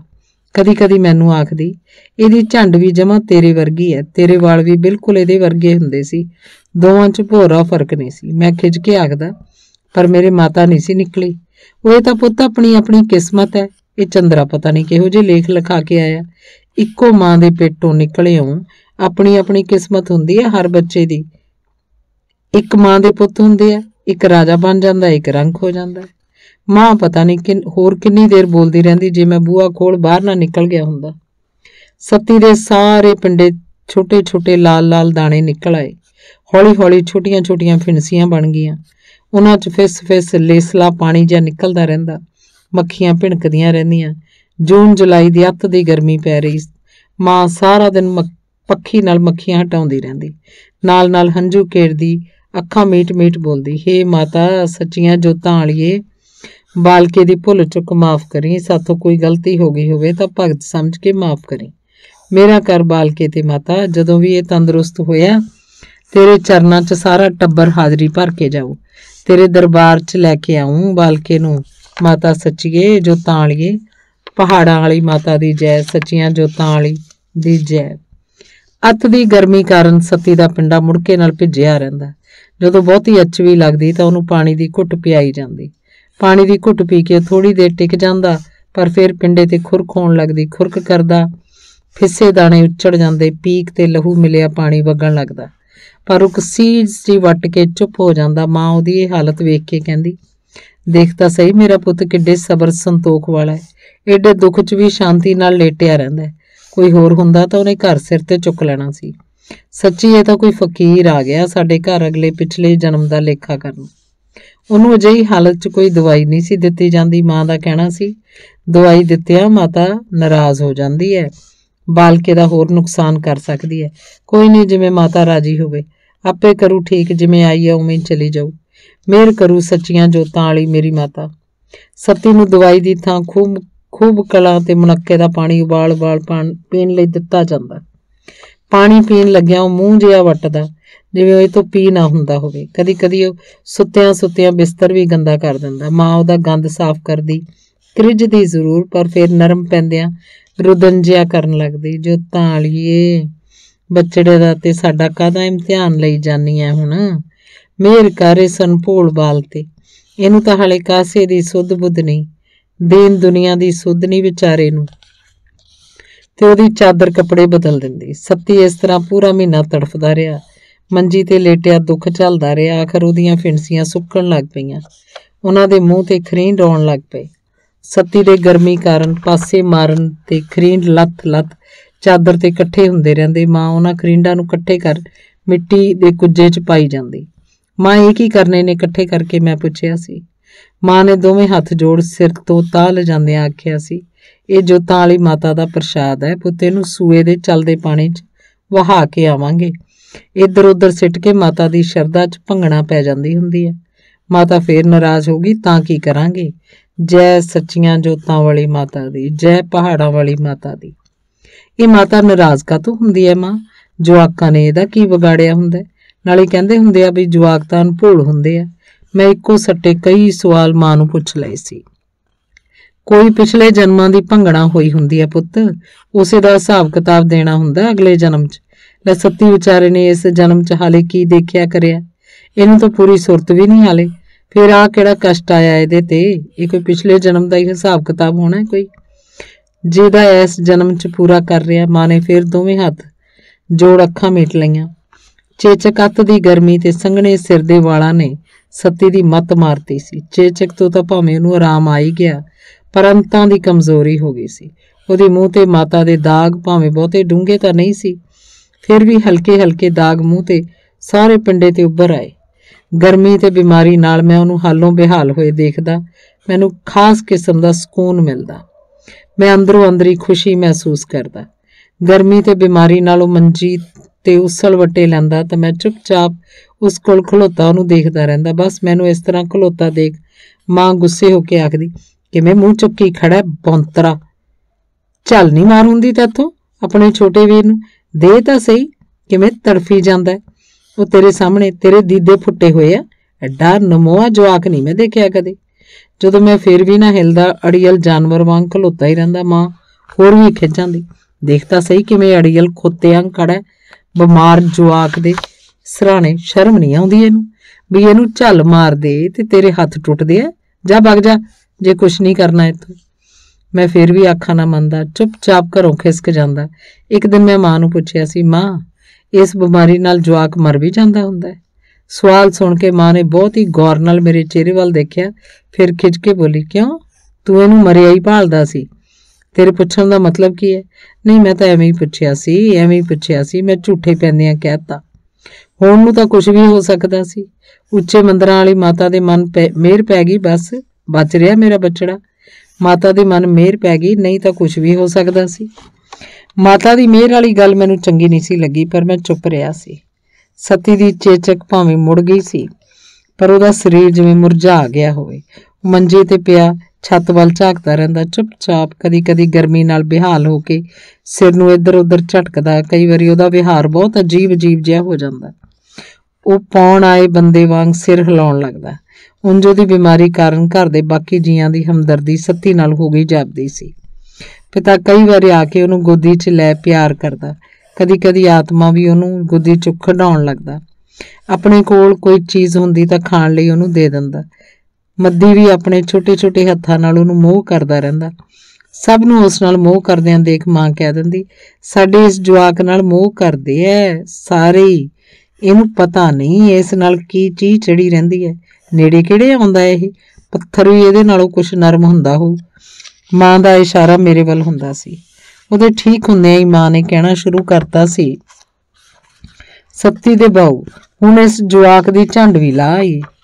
ਟਾਈਮ ਤੇ ਕੀਤਾ ਕੰਮ ਹੀ ਸੁਹੰਡਣਾ ਹੁੰਦਾ। ਮਾਤਾ ਦੀ ਅਮਾਨਤ ਹੈ, ਜਿੰਨੀ ਜਲਦੀ ਹੋ ਸਕੇ ਮੋੜ ਆਈਏ। ਅਸਾਂ ਮਾਤਾ ਜਵਾਕ ਤੇ ਦਿਆਲ ਹੋਈ ਹੈ, ਮਸਾ ਮਾਤਾ ਜਵਾਕ ਤੇ ਦਿਆਲ ਹੋਈ ਹੈ। ਪਿਤਾ ਕੰਮ ਦੇ ਰੁਝੇਵੇਂ ਕਾਰਨ ਹਾਂ ਹੂੰ ਘਰ ਛੱਡਦਾ। ਮਾਂ ਦੇ ਜ਼ੋਰ ਪਾਉਣ ਤੇ ਨਰਾਤਿਆਂ ਦੌਰਾਨ ਸੱਤੀ ਦੀ ਝੰਡ ਲਾਉਣ ਚਿੰਤਪੁਰਨੀ ਤੇ ਜਵਾਲਾ ਜੀ ਗਏ। ਜਵਾਲਾ ਜੀ ਭਵਨ ਮੂਹਰੇ ਸੋਨੇ ਦੇ ਸ਼ੇਰ ਦੇਖ ਕੇ ਅੰਤਾਂ ਦੀ ਖੁਸ਼ੀ ਹੋਈ ਸੀ। ਭਗਤ ਦੱਸਦੇ ਸੀ ਕਿ ਮੰਦਰ ਵਿਚਲੀ ਜੋਤ ਦੀ ਜਵਾਲਾ ਸਦੀਆਂ ਤੋਂ ਆਪਣੇ ਆਪ ਜਗੀ ਜਾਂਦੀ ਸੀ, ਪਰ ਪਿੱਛੋਂ ਜਾ ਕੇ ਪਤਾ ਲੱਗਿਆ ਇਹ ਪਰਬਤ ਜਵਾਲਾਮੁਖੀ ਹਨ। ਇਹਨਾਂ 'ਚੋਂ ਜਲਨਸ਼ੀਲ ਗੈਸ ਰਿਸਦੀ ਰਹਿੰਦੀ ਹੈ, ਹਮੇਸ਼ਾ ਉਹੀ ਗੈਸ ਜੋਤ ਦੇ ਰੂਪ 'ਚ ਬਲਦੀ ਰਹਿੰਦੀ ਹੈ। ਭਗਤ ਤੇ ਸ਼ਰਧਾਲੂ ਇਹ ਗੱਲ ਕਤਈ ਮੰਨਣ ਨੂੰ ਤਿਆਰ ਨਹੀਂ ਸੀ। ਉਹਨਾਂ ਮੁਤਾਬਕ ਤਾਂ ਇਹ ਜੋਤ ਮਾਤਾ ਦੀ ਸ਼ਕਤੀ ਕਾਰਨ ਸਦੀਆਂ ਤੋਂ ਇੱਥੇ ਬਲਦੀ ਆ ਰਹੀ ਹੈ। ਅਕਬਰ ਜਿਹੇ ਸ਼ਕਤੀਸ਼ਾਲੀ ਬਾਦਸ਼ਾਹ ਨੇ ਵੀ ਮਾਤਾ ਦੀ ਸ਼ਕਤੀ ਦਾ ਇਮਤਿਹਾਨ ਲੈਣ ਦੀ ਕੋਸ਼ਿਸ਼ ਕੀਤੀ ਸੀ, ਪਰ ਬੁਰੀ ਤਰ੍ਹਾਂ ਫੇਲ ਹੋਇਆ ਸੀ। ਉਹਨੇ ਲੋਹੇ ਦੇ ਭਾਰੀ ਛਤਰ ਨਾਲ ਇਹਨੂੰ ਢੱਕ ਕੇ ਬੁਝਾਉਣ ਦੀ ਕੋਸ਼ਿਸ਼ ਕੀਤੀ ਸੀ, ਪਰ ਸਫਲ ਨਹੀਂ ਸੀ ਹੋ ਸਕਿਆ। ਜੋਤ ਦੀ ਲਾਟ ਲੋਹੇ ਦੇ ਛਤਰ ਨੂੰ ਫਾੜ ਕੇ ਬਾਹਰ ਨਿਕਲ ਗਈ ਸੀ। ਅਕਬਰ ਇਸ ਜੋਤ ਨੂੰ ਬੁਝਾਉਣ ਲਈ ਨਹਿਰ ਵੀ ਕੱਢ ਕੇ ਲਿਆਇਆ ਸੀ, ਪਰ ਜੋਤ ਫੇਰ ਵੀ ਨਹੀਂ ਸੀ ਬੁਝ ਸਕੀ। ਇਹਨਾਂ ਗੱਲਾਂ ਕਾਰਨ ਦੇਵੀ ਮਾਤਾ ਦੀ ਸ਼ਰਧਾ ਸੈਂਕੜੇ ਵਰ੍ਹਿਆਂ ਤੋਂ ਬਣੀ ਹੋਈ ਸੀ। ਇਹ ਸ਼ਰਧਾ ਘਟਣ ਦੀ ਥਾਂ ਦਿਨ ਪ੍ਰਤੀ ਦਿਨ ਵੱਧਦੀ ਜਾ ਰਹੀ ਸੀ। ਵਿਗਿਆਨਕ ਸੋਚ ਬਹੁਤ ਪਿਛਾਂਹ ਰਹਿ ਗਈ ਸੀ। ਸ਼ਰਧਾ ਸਾਹਮਣੇ ਤਰਕ ਤੇ ਚਿੰਤਨ ਝੂਠੇ ਪੈ ਗਏ ਸਨ। ਕਈ ਵਾਰੀ ਸ਼ਰਧਾ ਨਾਲ ਛੇੜਛਾੜ ਮਹਿੰਗੀ ਵੀ ਪੈਂਦੀ ਸੀ। ਇਹ ਸਭ ਗੱਲਾਂ ਮੈਨੂੰ ਜੀਵਨ 'ਚ ਬਹੁਤ ਬਾਅਦ 'ਚ ਸਮਝ ਆਈਆਂ। ਸੱਤੀ ਦੀ ਝੰਡ ਲੈ ਗਈ ਸੀ, ਪਰ ਉਹਦੇ ਵਿਹਾਰ 'ਚ ਅਜੀਬ ਜਿਹਾ ਪਰਿਵਰਤਨ ਆ ਗਿਆ। ਉਹ ਕਮਲਿਆਂ ਵਾਂਗ ਵਿਹਾਰ ਕਰਨ ਲੱਗ ਪਿਆ। ਥੋੜੇ ਹੋਰ ਵਰ੍ਹਿਆਂ ਬਾਅਦ ਪਤਾ ਚੱਲਿਆ ਚੇਚਕ ਅੱਤ ਦੀ ਗਰਮੀ ਦੇ ਸੰਘਣੇ ਵਾਲਾਂ ਕਾਰਨ ਸੱਤੀ ਦਾ ਦਿਮਾਗ ਹਿੱਲ ਗਿਆ ਸੀ। ਉਹ ਬਹੁਤ ਦੇਰ ਨਾਲ ਬੋਲਣ ਲੱਗਿਆ। ਪਹਿਲਾਂ ਘਰ ਦੇ ਇਹੋ ਸਮਝਦੇ ਰਹੇ ਕਿ ਉਹਦੀ ਜ਼ੁਬਾਨ ਤੇ ਤੰਦੂਆ ਪੈ ਗਿਆ ਹੋਇਆ ਸੀ, ਜਿਸ ਕਾਰਨ ਉਹਨੂੰ ਬੋਲਣ 'ਚ ਦੇਰੀ ਹੋ ਰਹੀ ਸੀ। ਪਰ ਬਾਅਦ 'ਚ ਇਹ ਗੱਲ ਸਪਸ਼ਟ ਹੋ ਗਈ ਕਿ ਗਰਮੀ 'ਚ ਚੇਚਕ ਹੋ ਜਾਣ ਕਾਰਨ ਉਹਦਾ ਸਾਰਾ ਸਰੀਰ ਬੁਰੀ ਤਰ੍ਹਾਂ ਝੰਬਿਆ ਗਿਆ ਸੀ। ਉਹਦਾ ਦਿਮਾਗ ਚੱਲ ਗਿਆ ਸੀ, ਆਵਾਜ਼ 'ਚ ਫਰਕ ਪੈ ਗਿਆ ਸੀ। ਮੈਂ ਸੱਤੀ ਦੀ ਇਸ ਹਾਲਤ ਤੇ ਖੁਸ਼ ਸਾਂ। ਹੁਣ ਉਹ ਮੇਰੇ ਜਿਹਾ ਨਹੀਂ ਸੀ ਰਹਿ ਗਿਆ, ਮੈਥੋਂ ਬਹੁਤ ਪਿੱਛੇ ਚਲਾ ਗਿਆ ਸੀ। ਦਾਗਾਂ ਕਾਰਨ ਉਹਦੀ ਸ਼ਕਲ ਮੇਰੇ ਨਾਲ ਮਿਲਣੋਂ ਹਟ ਗਈ ਸੀ। ਉਹ ਮੇਰੇ ਜਿਹਾ ਸਿਆਣਾ ਵੀ ਨਹੀਂ ਸੀ ਰਹਿਣ ਲੱਗਾ। ਮੈਂ ਸੋਚ ਖੁਸ਼ ਹੋ ਲੈਂਦਾ। ਮਾਂ ਸੱਤੀ ਦੀ ਇਸ ਹਾਲਤ ਤੇ ਬਹੁਤ ਝੂਰਦੀ ਰਹਿੰਦੀ, ਬਾਰ-ਬਾਰ ਮੱਥੇ ਤੇ ਹੱਥ ਮਾਰ ਕੇ ਕਹਿੰਦੀ, ਸਿਉਨੇ ਵਰਗਾ ਪੁੱਤ ਸੀ ਮੇਰਾ, ਪਤਾ ਨਹੀਂ ਕੀ ਭੰਗਣਾ ਪੈ ਗਈ ਵਿਚਾਰੇ ਦੀ ਕਿਸਮਤ 'ਚ। ਰਾਮਾ ਤੇ ਸੱਤੀ ਇੱਕੋ ਜਿਹੇ ਲੱਗਦੇ ਸੀ। ਹੁਣ ਕੋਈ ਕਹਿ ਦੂ ਵੀ ਦੋਵੇਂ ਸਕੇ ਭਰਾ ਨੇ। ਆਪੋ ਆਪਣੀ ਕਿਸਮਤ ਹੁੰਦੀ ਹੈ ਜਵਾਕਾਂ ਦੀ। ਹੇ ਪ੍ਰਭੂ, ਮਿਹਰ ਕਰੀ ਮੇਰੇ ਇਸ ਬਾਲਕ ਤੇ। ਪੁੱਤ ਦੀ ਦਾਤ ਦਿੱਤੀ ਹੈ ਤਾਂ ਚੰਗੇ ਲੇਖੇ ਲਾਈ। ਇਹ ਤੋਂ 2 ਵਰ੍ਹੇ ਬਾਅਦ ਮੇਰਾ ਛੋਟਾ ਭਰਾ ਮਹਿੰਦਰ ਇਸ ਦੁਨੀਆ 'ਚ ਆ ਗਿਆ। ਮਹਿੰਦਰ ਮੇਰੇ ਨਾਲੋਂ 10 ਵਰ੍ਹੇ ਛੋਟਾ ਸੀ। ਉਦੋਂ ਤੋਂ ਮੈਂ 4ਵੀਂ-5ਵੀਂ ਸ਼ਾਇਦ ਪਾਸ ਕਰ ਗਿਆ ਸੀ। ਮਾਂ ਹੱਸ ਕੇ ਆਖਿਆ ਕਰਦੀ ਸੀ, 5 ਪੁੱਤਾਂ ਦੀ ਮਾਂ ਆ ਮੈਂ। ਇਹ ਤਾਂ ਮੇਰੇ 5 ਪਾਂਡੂ ਪੁੱਤ ਨੇ। 2-4 ਵਰ੍ਹਿਆਂ ਨੂੰ ਉੱਠ ਕੇ ਘਰ ਦਾ ਸਾਰਾ ਦਲਿੱਦਰ ਧੋ ਦੇਣਗੇ। ਹੁਣ ਮੈਨੂੰ ਕਾਹਦਾ ਫਿਕਰ ਹੈ। ਇੱਕ ਤਾਂ ਹੁਣੇ ਹੀ ਕਮਲਾ ਹੋ ਗਿਆ, ਇਹ ਦਲਿੱਦਰ ਕਿਹੜਾ ਦਲਿੱਦਰ ਧੋ ਦੂ। ਇਹ ਤੋਂ ਤਾਂ ਆਪਣੇ ਆਪ ਨੂੰ ਨਹੀਂ ਧੋਇਆ ਜਾਂਦਾ। ਮੈਂ ਸੱਤੀ ਬਾਰੇ ਸੋਚਣ ਲੱਗਦਾ। ਸੱਤੀ ਦਾ ਕਮਲਾਪਣ ਕੁਛ ਉਗੜਨਾ ਸ਼ੁਰੂ ਹੋ ਗਿਆ ਸੀ। ਮਾਂ ਉਹਦੇ ਕੱਪੜੇ ਬਦਲਦੀ, ਉਹ ਝੱਟ ਲਾ ਕੇ ਸੁੱਟ ਦਿੰਦਾ। ਪਲਾਂ 'ਚ ਹੀ ਨੰਗ ਧੜੰਗਾ ਹੋ ਜਾਂਦਾ। ਚੰਗੀ ਤਰ੍ਹਾਂ ਤੁਰਨ ਭੱਜਣ ਲੱਗ ਪਿਆ ਸੀ। ਰੋਟੀ ਖਾਣ ਲੱਗਦਾ, ਖਾਈ ਜਾਂਦਾ। ਬਸ ਕਰਨ 'ਚ ਹੀ ਨਾ ਆਉਂਦਾ। ਲੱਗਦਾ ਸੀ ਜਿਵੇਂ ਇਹਨੂੰ ਰੱਜ ਜਾਣ ਦਾ ਅੰਦਾਜ਼ਾ ਹੀ ਨਹੀਂ ਸੀ ਲੱਗਦਾ। ਨਹਾਉਣ ਲੱਗਦਾ, ਨਹਾਈ ਤੁਰਿਆ ਜਾਂਦਾ। ਘਰ ਦੇ ਉਹਦੇ ਅਜੀਬ ਵਿਹਾਰ ਤੋਂ ਚਿੰਤਤ ਤਾਂ ਸਨ, ਪਰ ਕਰ ਕੁਝ ਨਹੀਂ ਸੀ ਸਕਦੇ। ਇਦਾਂ ਹੀ 2-4 ਵਰ੍ਹੇ ਲੰਘ ਗਏ। ਆਤਮਾ ਹਰ ਜਮਾਤ 'ਚ 2-2 ਸਾਲ ਲਾਉਂਦਾ। ਪੜ੍ਹਨ ਨੂੰ ਉਹ ਬਹੁਤਾ ਹੁਸ਼ਿਆਰ ਨਹੀਂ ਸੀ ਨਿਕਲਿਆ। ਮੇਰੇ ਨਾਲੋਂ 4 ਜਮਾਤਾਂ ਅੱਗੇ ਸੀ। 8ਵੀਂ ਤੀਕ ਪੜ੍ਹਦਿਆਂ ਅਸੀਂ ਇੱਕੋ ਜਮਾਤ 'ਚ ਹੋ ਗਏ ਸੀ। ਮੱਦੀ ਵੀ ਹੁਣ ਦੂਜੀ ਤੀਜੀ ਚੱਪੜ ਗਿਆ ਸੀ। ਮਹਿੰਦਰ ਵੀ ਸਕੂਲ ਜਾਣ ਲੱਗ ਪਿਆ ਸੀ। ਪੜ੍ਹਨ ਵਿੱਚ ਮੈਂ ਹੀ ਸਭ ਤੋਂ ਵਧੀਆ ਸੀ। ਪੜ੍ਹਾਈ 'ਚ ਘਰ 'ਚ ਮੇਰੀ ਝੰਡੀ ਸੀ। ਇਸ ਗੱਲ ਤੇ ਮੇਰਾ ਸਿਰ ਭੰਵਿਆ ਰਹਿੰਦਾ। ਮੇਰਾ ਇਹ ਪੁੱਤ ਤਾਂ ਜੱਜ ਬਣੂ ਪੜ੍ਹ ਲਿਖ ਕੇ। ਮਾਂ ਦੇ ਇਹਨਾਂ ਸ਼ਬਦਾਂ ਨਾਲ ਮੈਂ ਤਿੜ ਜਾਂਦਾ। ਧੰਨਵਾਦ।